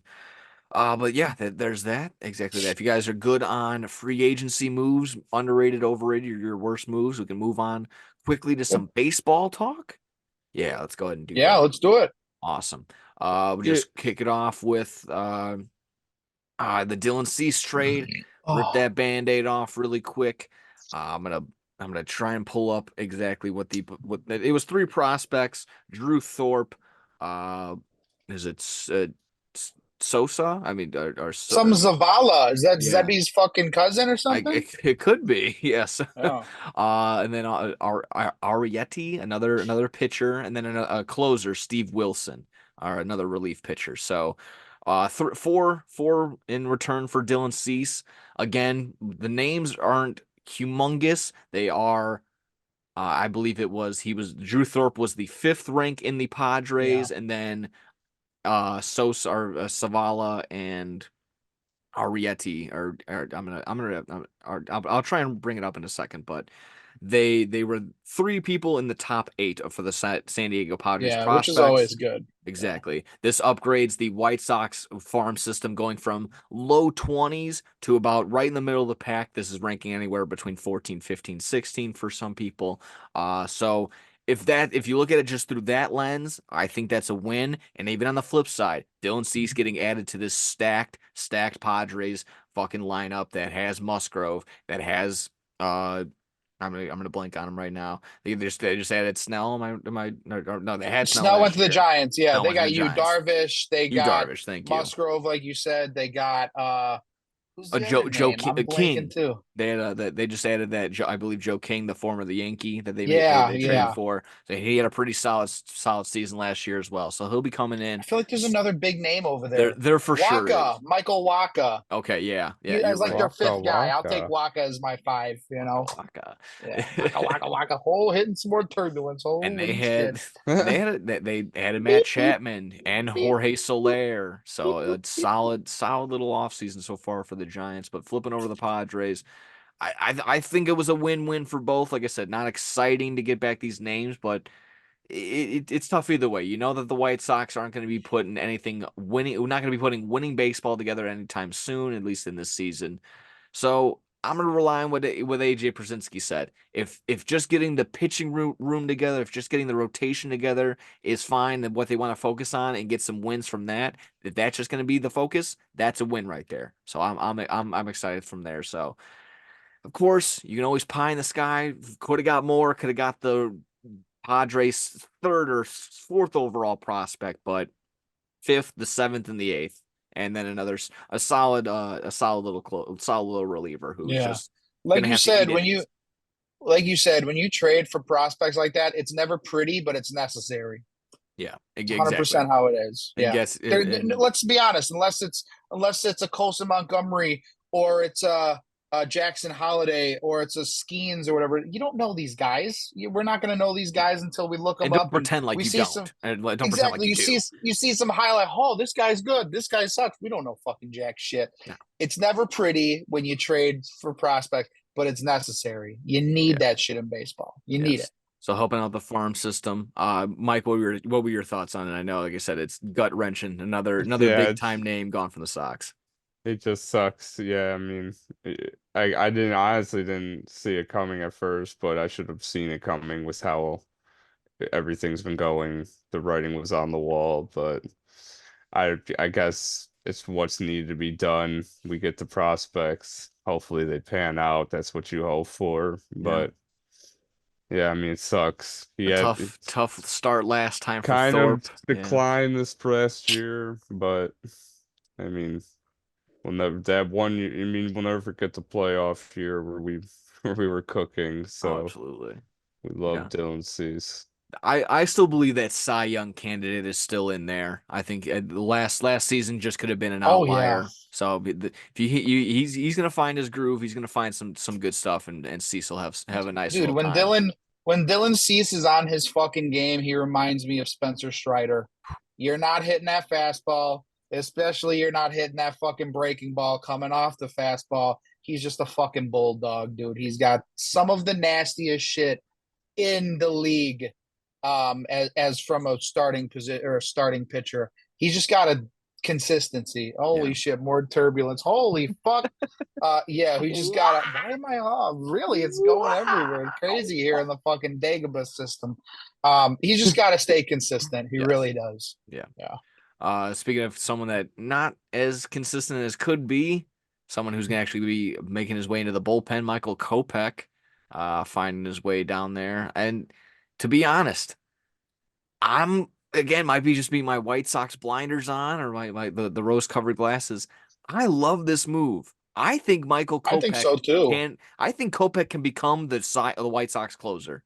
I Yeah, truly believe so. You saw last year. You're not gonna. You got 5 innings out of Kopech at most, and whether it was 5 innings of shutout ball or it was 3 1/3 and he got blown up for 7 runs.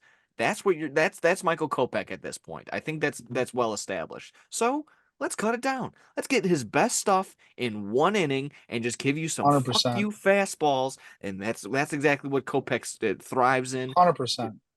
So let him do exactly that. Convert him into the closer. I think that's a solid move. And from one person into the bullpen becomes the starter, Garrett Crochet. I want to get your Yeah, guys' who thoughts saw on this that one. coming? Who exactly? I want I to get your did initial not see thoughts. that coming. Holy fuck! I saw that. I thought it was like an error. I'm like, Huh? Garrett Crochet's a starter now. The Yeah, crotch dude. rocket. I still think I came up with that nickname. What a great nickname. I couldn't believe it. I was like, holy shit. He's got the stuff. Obviously Yeah. missed. Well, I was most of that left the Yeah. last year. Basically all Yeah, last year coming off the yeah, Tommy John. So that yeah. was But tough. hey, But coming yeah. off that Tommy John, You got a big, lanky left-hander coming off Tommy John. Whew, watch the fuck out. He could be dangerous. Yeah, he's got a Yeah. 100+ fastball. I mean, I Yeah. know he's throwing like Slider that's 102 something. disgusting. It's probably got movement just like Chris Sale's did. Just exactly that Yeah. with the way that how long he is and going from left to right, he can just fuck you up like that. Um, I think that's again. That's a would I say put my hand up and say, hey, that should be the number one starter. I don't know. I think he's had a solid spring. I think he's had a solid spring, so that can hopefully that carries over. But it could be Eric Fetty Wap season, and it's gonna be a little bit of Tuki Toussaint in there as Tuki well. Tuki. Yeah, I even like Michael Soroka. So like I said, seeing the 63 and a half on the season, I think it might have even gone down with the Dylan Cease trade. I'm not going to hammer it, but I can see the Sox getting at least 70 wins, and that's probably where I would put my expectation. Any higher than that is just unrealistic for sure. So, uh, I think that's going to be what there. Do you Just think real that quick, any other trades? just touching on the Michael Kopech situation. It reminds me a lot of a guy on the north side, Albert Alzolay. Came Ooh, in as a starter. Listen, if you're a starter and you don't have a solid 3 pitch or more repertoire, when you get through that lineup your second and your third time, you're going to be vulnerable. When you got Kopech, you got his fastball and you got his curveball. That's it. Same with Albert Alzolay. He's got his fastball and he's got his and slider. if that Cubs curve move. ain't curving that day, you're That's it. fucked. You got a fastball and you're fucked. They moved Alzolay to the bullpen. He was one of the most reliable guys for the Cubs, second half of last year coming out of the bullpen. I think it's going to be the exact same way with Kopech. Even nastier. He could be. I know the Sox might not have a lot of opportunity to save and put away games, so he might not lead the league in saves or anything like that. But in terms of punch outs per nine and just overall ERA, he has the potential to be one of the best closers in baseball. For sure. He's I got the like that. stuff. I like He's that got the opportunity. stuff. Like I said, Yeah. that's my hope. That's my hypothesis for him to get in there and hopefully become exactly that, the White Sox closer. Yeah. Mike, hopefully I'm not leaving you out. Did you want to get any thoughts on Kopech, Crochet? I still fuck it No, up. Is it Garrett Crochet or Garrett I Crochet? think it's Crochet, right? Okay. I think it's I Crochet. Who I gives Okay. don't a know. fuck?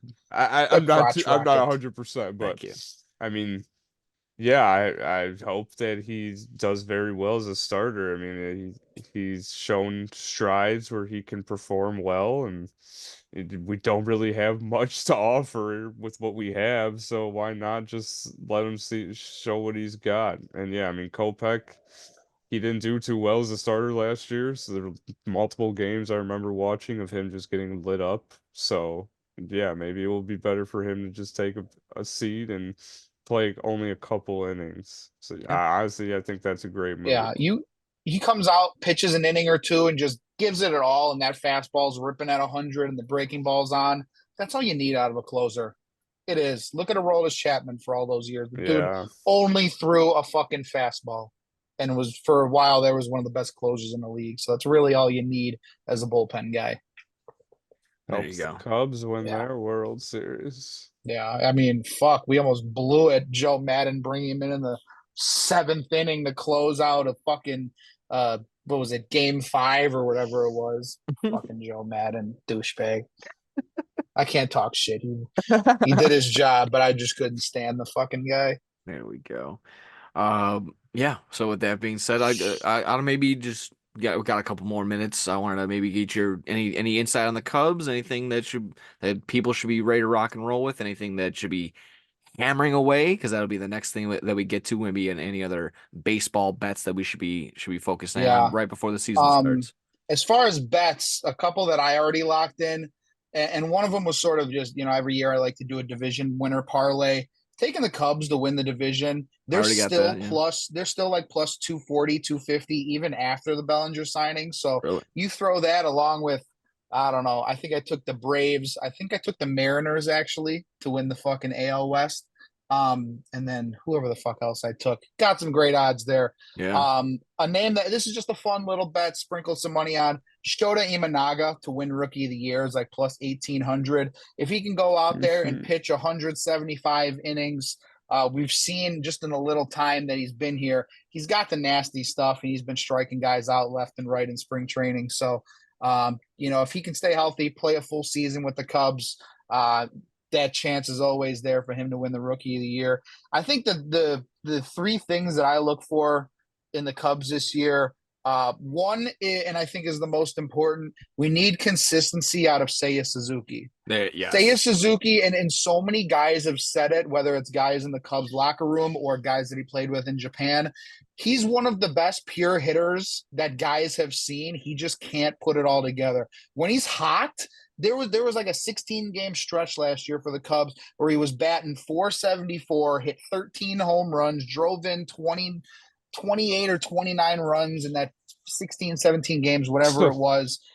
And then he goes on the next month and he's batting fucking, 190 and he's striking out 2-3 times a game. So we need some consistency out of that dude, because from what everyone says, he could be a fucking stud. We also need him to catch balls in right field. Catch the fucking ball, Jagoff. Someone They're wanted gonna to, get upset. someone made the try to make like the conspiracy theory crosshairs when you're putting the thumbtacks and the wires together. They were trying to make the same connection. Like if Seiya Suzuki catches the ball, the Phillies are in the World Series and not the Arizona Diamondbacks. You're like, wait, Jesus. what? I don't even How'd you get I don't even there? want to start thinking about stuff like that. The second thing, we got to find Christopher Morel a home.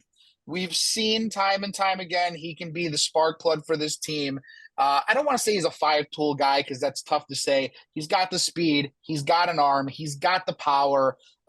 We just gotta find him a home. Last year, when he was starting at third base, no matter how bad his defense was last year, he was batting in the high 290s. And when the Cubs had him in the DH role, he was batting like 217 or something like that. So that guy wants to be in the game. He wants to be part of the action. He doesn't want to be sitting on the fucking bench and just waiting for his at bat every 2-3 innings or whatever it may be. So we got to find him at home. It looks like they've sort of done that at third base. But then again, we brought in then Michael Bush, and he plays first/third. So He's had a solid spring so yeah, far. exactly. So we got to find Christopher Morel a home. Unfortunately, it doesn't look like it's going to be in the outfield just with the three guys we got out there now. It looks like it's going to be at third base. Is he gonna lock down that spot and say this is my spot? There's been rumors that they might have traded him in the offseason. That obviously didn't happen. That he might be a bargaining piece come the trade deadline if the Cubs want to go out and get something. I don't want that. He's a young guy. Cubs drafted him. He's been nothing but excitement. We got to lock him down and find him a home on this team. And then the third thing is just the starting pitching. Obviously, we got Jameson Taillon, who's out for, I think they said the first month or two of the regular season. Caleb Killian, who was slotted to be maybe that fourth, fifth spot in the rotation. He's going to miss the first part of the season. Obviously, we named Shota Imanaga, Justin Steele, who I think they're going to have solid seasons no matter what. What are we going to get out of Kyle Hendricks? Because when he's on, he's still the professor. He's still disgusting out there. So he's had those shoulder injuries. He came back last year. He struggled. Does he turn into Zach Greinke? Are we going to start seeing some Yeah, or 69 mile something an hour like junk balls? exactly. We're gonna see something like that. So definitely the Because you're starting already getting a rotation. 70 mile an hour fastball. 100%, 100. Like that dude, I don't think he's ever hit 88 miles an hour in his career. I saw I that. I think saw so. that somewhere. It's sinkers and curveballs with that guy, and changeups. But then it's like those other spots. What are you gonna do? I don't want it to be Drew Smiley. I've had enough of that guy. There were a couple starts where it was like Javier Assad. He looked decent. Daniel Palencia. He looked okay. But the Cubs starting rotation, it scares me right now just because I don't know what we're going to get out of Hendricks. I don't even know when Taillon's going to come back, when Killian's going to come back, one of our top prospects. Other than that, I think the Cubs are solid everywhere else. I wanted to piggyback on exactly that, the starting pitching, because that's my main key point. It's just something I've been arguing a lot back and forth on Johnson and Combs. Like I said, I got to represent the White Sox. He's the Cub guy, and that was been my thing. I think Justin Steele has to replicate. He can't be anything short of a Cy Young Cy Young award winner Oh yeah, last year. yeah, I know that's maybe some added pressure, he can't slip up and have, a down year in the slightest because there's no guarantee that Imanaga, you're wishing the best, but Imanaga, yeah, maybe he 100%. doesn't fly over from Japan to the Yeah, it doesn't States. pan out. Yeah, Exactly that. What you just yeah. said, Hendricks. What are you gonna get from Hendricks? What are you gonna get from Smiley? Just already Yeah, mentioned another name Xavier. I Yeah, totally forgot to mention, Jordan Wicks, who had a great start to last year. yeah, But again, that's three lefties in our starting rotation. It's never a bad thing to have a lefty, but if you're going out there, if you get in a fucking pinch, you got Steele lefty, Imanaga lefty. You can't see my fingers. I don't know why they're all cut off. Imanaga lefty, Steele lefty, Smiley lefty, Wicks Hmm. lefty. It's like yeah. how many you face a right-handed heavy team like the fucking St. Louis Cardinals, they might pound us. You're facing Goldschmidt, you're facing Arenado, you're facing Wilson Contreras and those big boppers. You got those lefties, they might be lighting us up. I just spit everywhere. So yeah, like you said, this for me in baseball, I love Justin Steele. He had a great season. You got to do it 2 years in a row. You Yes, got to. Anyone can come yes. out, have a great season, and then shit the bed. And there's no Marcus Stroman to fall back on this year as middle rotation 2-3 guys. So you said it perfectly. If we struggle with Imanaga and Hendricks can't stay healthy, and Killian and Tyone don't come back, the rotation could get a little bumpy. Yeah. I will say the Cubs have the farm system to go out and make a move, whether Oh it's a yeah. big move for a big arm or whether it's just bringing in a guy like we said, and not necessarily him, but a guy like Michael Wacha to just fill in and eat innings or something like that. And here's The the best Cubs part. I would got argue the that the guys. Cubs might Yeah. have the best defense in the league. I mean, just Oh, I the a hundred interior percent. without a I doubt. Just everyone's out there. Yeah. They're flying around catching balls. It's a stacked Yeah, fucking infield. you got gold gloves at shortstop, second base, left field, center field, or first base, depending on where you're putting Bellinger. Yeah. Just the fucking Seiya Suzuki drop just can't get out of my head. But he's a good right fielder. I'll give him that. I just can't mentally get over that yet. Tough one. But yeah, you're right. There's gold gloves everywhere. So I think the offense will be there. I think the defense will be there. I even think the bullpen will be there. Even like I said, Alzolay did great last year. Guys like You don't have Ross in there that's going to tax the bullpen. You now have 100%, you a have a hundred you percent. have a good manager in there. You got what's his name? The righty who throws the splitter, Mark Leiter Jr. I love that guy. He's really tough on lefties, but you don't really see a lot of right-handed pitching guys that are good against lefties. He's good on lefties because he's got that fastball, that fastball sinker slot or fastball sinker mix. Splitter. Why did I say sinker? Fastball splitter mix. And then you bring in a guy like Hector Neris too. So he's been money everywhere he went. So it's really just the starting rotation for the Cubbies that I'm honestly worried about. Yeah. So we'll see. We'll There see you what they go. do. So that was some good Cub talk. Been lacking that on our end. Sorry, that's what happens. That's what Yeah, we Who's don't that on want your them. thing? he's got Oh, that's Bellinger. Bellinger. Yeah, Yeah, Bellinger, he's got belly some belly action.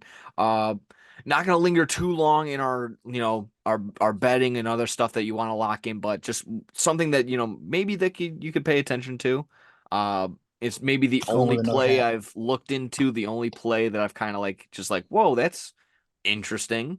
If you go ahead and you look in your DraftKings app, and you go on the awards, reliever of the year, Emmanuel Clase almost messed that one up. The Cleveland Guardians is third at plus 650. However, if you look at who's going to be the top save, who's going to have the most saves, Emmanuel Clase is favored to be have the most saves.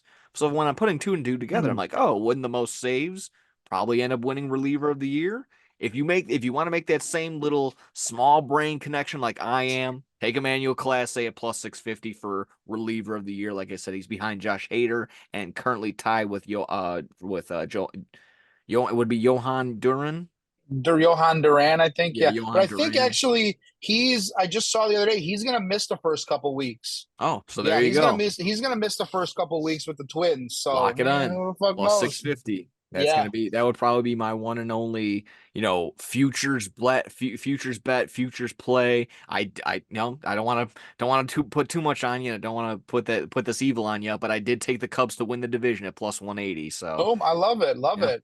yeah, it was at that I'm time. trying to pull up. I'm trying to pull up my parlay right now. Oh, Keep talking, and and I'll pull it up here. I got to log into FanDuel. It's making me do that 6 Well, just so digit people oh at home text no. know, login. Yeah. yeah. Well, just so the people know at home that I'm not just talking out of my arsehole. I did lock it Whoa. in, so it's in there if the phone wants to Bada focus. bing. It's in there. $5 for you. Uh, Here we go. That was perfect amount of time I needed. We took this is just the one that I locked in. Every year I put together a little division winner parlay. We took the Orioles in the East plus solid. 200. We took the Cubs in the Central plus 280. We got, this is a little bit of a That's heavy great one, but we odds. got, Holy shit. oh, love it. Yeah. We took the Braves at minus 290. Not the best there, but at least it's not Dodgers minus 700 or something like that. Fair. And then the biggest odds we had, I'm taking the Mariners to win the AL West. I think when healthy, they Mm. have the best rotation in all of baseball. Um, those four together is plus 4,741. Oh. Oof. I love that. I love it. I With really do. your Obviously, we're with your thinking of Seattle winning the division, would you sprinkle a little bit on uh Julio Julio for MVP? MVP. Oh yeah. Oh yeah. I don't know. Definitely. I'll pull that up really quick, but that could be like I said when you're pulling two and two together when you're on that little train of thought, you're like, oh, might as well. Uh, Mike, I'll maybe bounce it to you. Was there any picks or plays or any numbers? I've seen a bunch of people talk about win totals. Is there any plays that you're hammering or just looking forward to besides Nerfies? Oh, yeah, that's Just the honestly, I Nerfies. haven't looked too much into the MLB bets, the futures or whatnot, but I mean, yeah, the Nerfies are always one of the big fun ones to do at Luis Robert MVP. Love that. Absolutely love that. Just like yeah, for American League, they got Judge and Soto. They got Jordan Alvarez and Julio Rodriguez at plus 1,000. He's tied with Corey Seager here on the DraftKings app. How about Bobby Witt Jr. at plus Hmm. 1,500? Why not? I don't know if the Royals are going to be doing much, but there's that. And the cover athlete, Vladimir Guerrero Jr., sitting at plus 2,200 and all the way at eighth or 10th actually, plus 2,000, Mike Trout. So hey, how you doing? Some Damn. odds How spread the out. mighty have fallen. Jeez. Absolutely. He's still Of Mike course, Trout, for God's sakes. I saw a picture of Trout and Otani had his new gear on for the Dodgers, and the caption was like, "Bro, what if these guys played on the same team? Like, wouldn't it be insane?" They wouldn't win a playoff game. They would have fucking. Apparently not. They People wouldn't would even think you're made the crazy. playoffs. Yeah. On the flip side, on the NL side, plus 500 for Ronald Acuna. Mookie Betts is plus 650. His teammate Otani is plus 750. Fernando Tatis Jr. and Bryce Harper plus 1,000. And then Freddie Freeman, Olson, and Corbin Carroll plus 1,200, 1,500, and 1,800. So I would maybe go with a guy that I was looking at last year just before he got injured. I like O'Neal Cruz at plus O'Neal 2,500. Cruz, yeah, that is a good one. He's been Fucking killing it beast. this preseason too. Yeah. Preseason, spring training. Yeah, he just had Yeah. two home run game the other night. So solid right there. So that would be my long shot right there. O'Neal Cruz on the NL side, and then I guess Mike Trout, but I don't think his back is going to hold up. I would definitely go with Julio. So that would be pretty cool. Is that all good right there on the MLB side of things? Any other just quick bets? Any other final thoughts lingering in there? Because Good I to want to go. just quickly wrap things up with we're gonna have to unfortunately kind of cut some Bulls talk. Go Bulls. Hopefully they make forward and then get into the playoff. I know they're striving for that play-in spot. Move on from there, but just finish off with some quick wrestling. I want to get your thoughts because we didn't I think it was the only thing we didn't talk about. There you go. Whoa. The Taikanti. The only Oh, scratch and sniff. How you doing? I gotta go to the uh, bathroom. it was the only thing. Might have been the only topic we didn't get to on Bad Karma Wrestling this week was the obnoxious, and I mean the distraction, the eyesore that is going to be the Prime bottle, the giant Prime logo in the middle of the ring at WrestleMania. God almighty, it looks awful. And no, Chris Van Vliet, it's not like the UFC. We're just gonna go ahead and give away. Yeah, exactly that. Imagine Stone Cold Steve Austin bleeding out and passing out on the Prime bottle logo. That Oh, that takes away dude. everything. But Yeah. exactly that. It's going to be an eyesore, It looks awful. You're giving money into the pockets of a guy that's already despised in real life and in this little WWE universe already. So I absolutely am not a fan of it in any sort of way. And to the one commenter that said, "No, this is just going to be for Jake Paul's match or for Logan Paul's match." No. Yeah. If You that are was the sorely case, mistaken. okay, cool. If that was the case, okay, cool. Go for it. But that's a sacred mat. That's a Yeah. sacred ring right there. You don't defile it like that. Come Yes. on. It's sort of Tony Absolutely. like Khan would they were never. talking about this on the radio earlier, and all these sports teams getting the logos and stuff on their jerseys now. The Detroit Red Wings did it the other day with a garbage company and then proceeded to lose 7 straight games. It's like iconic jerseys and iconic things like this, like a pristine wrestling ring. You don't spoil it with a fucking Prime bottle or with a fucking Exxon Mobil gas company or Yeah. the garbage company the Red Wings put on their jerseys. You just leave them the way they are. Imagine seeing a Yankee jersey with like a Sabaro pizza on the fucking sleeve. I don't how stupid would that be? Oh my But God. yeah, Yeah. this is A ugly. Red This is Sox brutal. jersey with a Dunkin' Donuts on there. That'd be Yeah, brutal. oh yeah. Oh my God. Or like a Uh, Sam Adams lager or some shit like that. that's good. I just finished the Ted Like the series, so this is the fantastic. socks, the socks with Rico Benny's or the Portillos or something like that. Oh, That'd be okay. pretty Never cool. mind. I think that'd be Now you're funny. turning me around. Now we're back Hey, into it. remember the old White Sox red and white Yeah. pinstripes I Yeah. got, yeah. with the Portillo's logo would actually look Oh, pretty fucking that'd That be sick. would, I'm not great. gonna lie. wow, I I love listen, that. you know me, I would never buy a Sox jersey, but if that ever came out, I might have to get The one just as Portillo's White Sox crossover. Is that what we yes. need? Oh yes, that's Jerry, exactly get what we on it. need. Put Get them on in it, the Jeez. state. Put Reinsdorf. them in the stadium. Yeah, that'd be great too. Fuck Bona. Yeah, but the Prime bottle, it's just an absolute eyesore. It is exactly that. It looks awful. What was your takeaway from it, Mike? Bullshit. Yeah. I hate Bullshit. Logan Paul. I'm Yeah, scamming people, crypto scammer. He's done horrible things. He weasels his way into WWE, and now he has Prime and his sponsor with so many people. Lakers official sponsor of Prime. I mean, It's soccer not even teams. good. no, It makes me Tastes like so. cough medicine.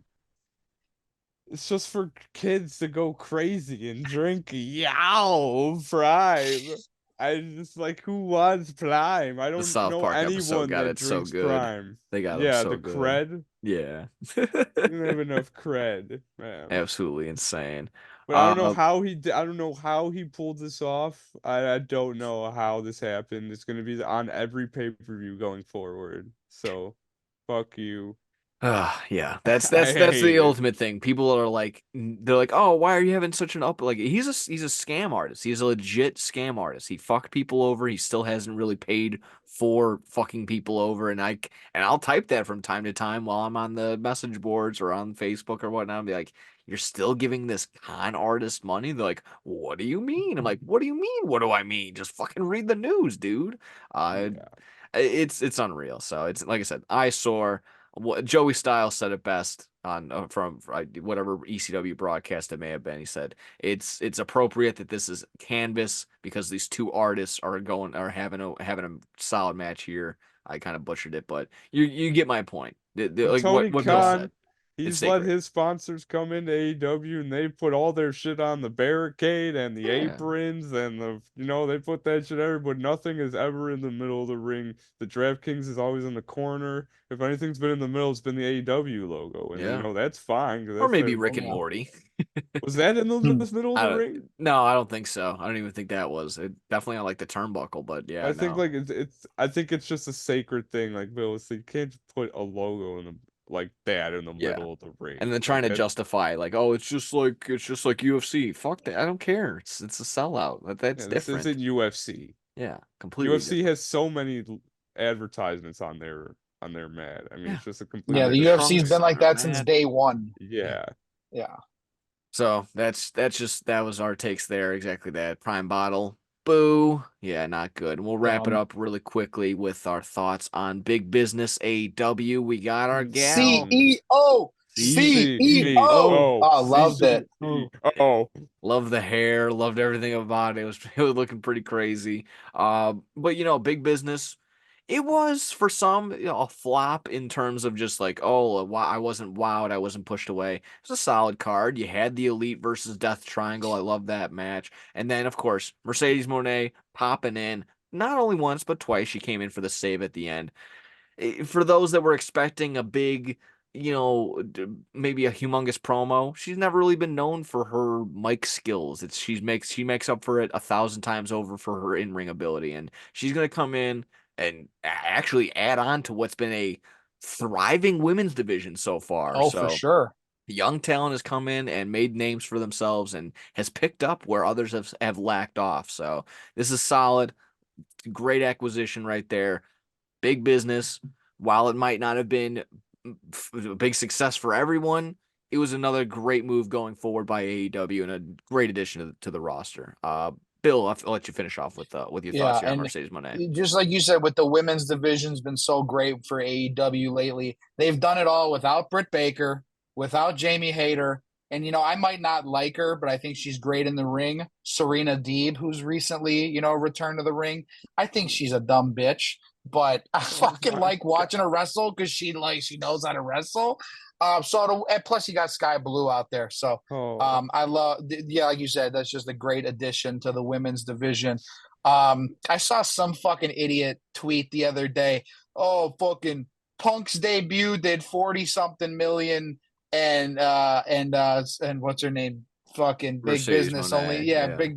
Big Business only did like 8 million. AEW's dead. Oh, just How on like dare you? YouTube views. Yeah. Yeah, like you just compared CM Punk, who's in some people's minds a top five wrestler of all time. He's on some people's Rushmore compared to, no disrespect, but Mercedes Monet. Come on, you can't be fucking doing that.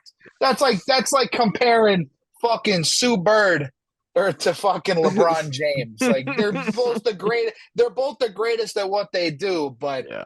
come on. Yeah. Absolutely. Mike, thoughts on Mercedes Moné? Fine, officially all elite. Yeah, see me, no. I mean, it's great. I love the debut and for attacking Sky Blue and Julia Hart at the end. She was helping Willow, I think, right? Or Yeah, whoever Willow that was. Nightingale. Yeah. Yeah. Yeah. But she'll be a great addition. She's one of the best. I'm one of the best women wrestlers right now. Everyone, all the WWE fanboys saying like, "Oh, we don't need her anymore. We have Always the NXT." go-to. Yeah, I always love I like they would think call her the greatest ever. Like the people were saying she's one of the best wrestlers ever in general when she's in WWE. Now it's like, oh, we don't need her. Yeah, Since no. she's I think I no. saw someone the other day called her one of the four horsewomen Yeah, in no, like not She WWE, just in was. wrestling history. yeah, she was the And original. people are going to talk shit about that. And that Come on. was that was some people's storylines, or some people thought, Bailey winning the Rumble, that would have been maybe enticing enough. And that's actually been the report, and a point I made a while back on Bad Karma. I think even a point I made here.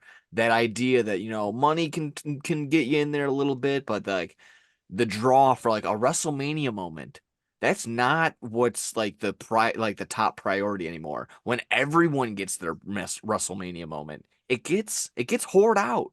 It gets less special each and every time when uh, you know, fucking what's the what's the big guy? Oh, Otis. When Otis and Mandy Rose have their kiss, and that's a WrestleMania moment. And then the next one is Drew. I don't know. Drew McIntyre has his when everyone gets a WrestleMania moment, it's not special. So stop trying to entice people and be like, oh, you can just go ahead and have that. That's your Mania moment, and that's worth getting paid less.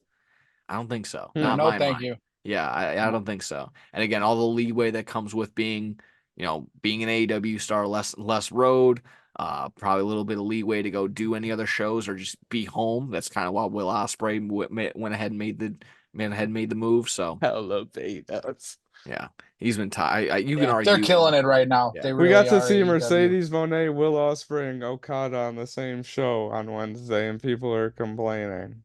Had the Young Bucks in their Death Triangle all within the first hour.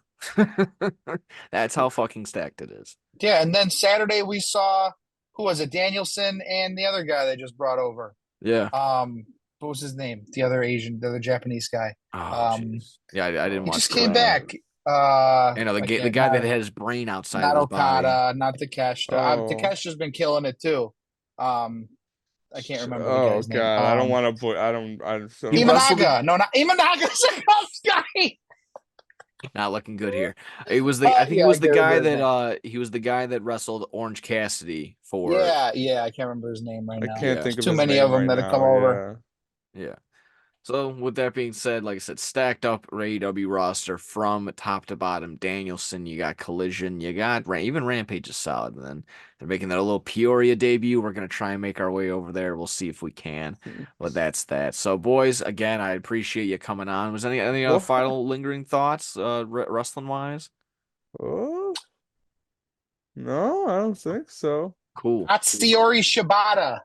There we go. Yes. That's who it Shibata. is. They had a great match. I watched Collision. I think it was Sunday or Monday. I watched it. It was a great match. Where are you going, man? Come on. I did that by accident. I was trying to change the Shota background. Imanaga is all elite. You can only hope. And with that being said, check, please. Thank you. Very cool. This was episode 57 in the books. Boys, thank you very much again for your time. I appreciate you coming out. Got anything to say for the fine people at home, Bill, before you head out? Yeah. Oh, he's backwards. Yeah. We'll see you cocksuckers April 25th at Dave and Buster's, baby. Yes. Caleb Yeah. Williams. The Yes. fucking era starts now. No Absolutely. excuses. No I'll have excuses. all my Packers stuff on. Yes. Mike, anything to say to the people at home before I rally at home with the plugs and all that fun jazz? Everybody have a great rest of the week. Go Pack, go, baby, right? Fuck that. With that being Grogu said, says exactly bye that. too, guys. Yes, what Bill said, the draft show, blow the whistle of the official draft show. That is happening Thursday, April 25th. April Be there. 25th. 6 p.m. We're gonna go live and we're gonna go take you all the way through the first round. Blow the whistle. That's on Mondays and Wednesdays over on twitch.tv/SportsTownShy. We also do Johnston and Combs. Couldn't do it this week. We got jammed up. It is what it is. But I'll be following it up with No Substitute for Sports live on there as well. Also gonna be doing Bad Karma Wrestling. So thank you, 1,000 times. Thank you. And Troy, we're gonna get your phone call on the live show. So stick around for Go that. Wildcats, baby. Yes. Let's go, Troy. So get Come your on. brackets in, get everything else in there as well. So we thank yous, we love yous, and we'll see yous. Bye-bye. What's up, No Substitute for Sports? I have a Kentucky basketball update, which is basically a March Madness preview, and we all know what this means. It means, Alan, take your notes. We're going to start off with the last regular season win. Yes, you said that right. We basically won out to end March. We beat Arkansas, Vanderbilt, and Tennessee. We had the double bye in the SEC tournament, which means we shit the bed against Texas A&M because they couldn't miss a fucking shot against us. Which also means we have only 2 SEC tournament wins, and none of those are for the tournament championship. The last tournament championship Kentucky has is 2017. Only 1 March Madness win within the last 4 years, too. And the last night, Sunday, was the Selection Sunday. Kentucky makes a record 61st tournament Round 1 is Thursday, 7 p.m. CBS. We are against Oakland. They play a 2-3 zone. We have guys who can shoot, but we don't have a team that could defend. If we win, which I think we should, but if we win, we face the winner of Texas Tech versus NC State. My prediction for this year's Kentucky team is Elite 8, maybe a Final 4 berth, but the defense needs to be a lot better. We gave up over 90 points several times this year, and one of those was the SEC tournament. If there's no Elite 8 berth, then Calipari needs to go. I don't care about how many first-round picks he's had. I don't care that Dillingham and Shepard are lottery picks that are coming off the bench. He needs to go. This is it, Cal. Elite 8 or bust. That's the goal. If you want to keep the job, Elite 8 at least. Yeah, we would like a national championship, but the defense sucks. Maybe get guys that could play defense or actually work on defense at practice. But anyway, thank you everyone for letting me do a Kentucky update. Alan, take your notes and go Kentucky.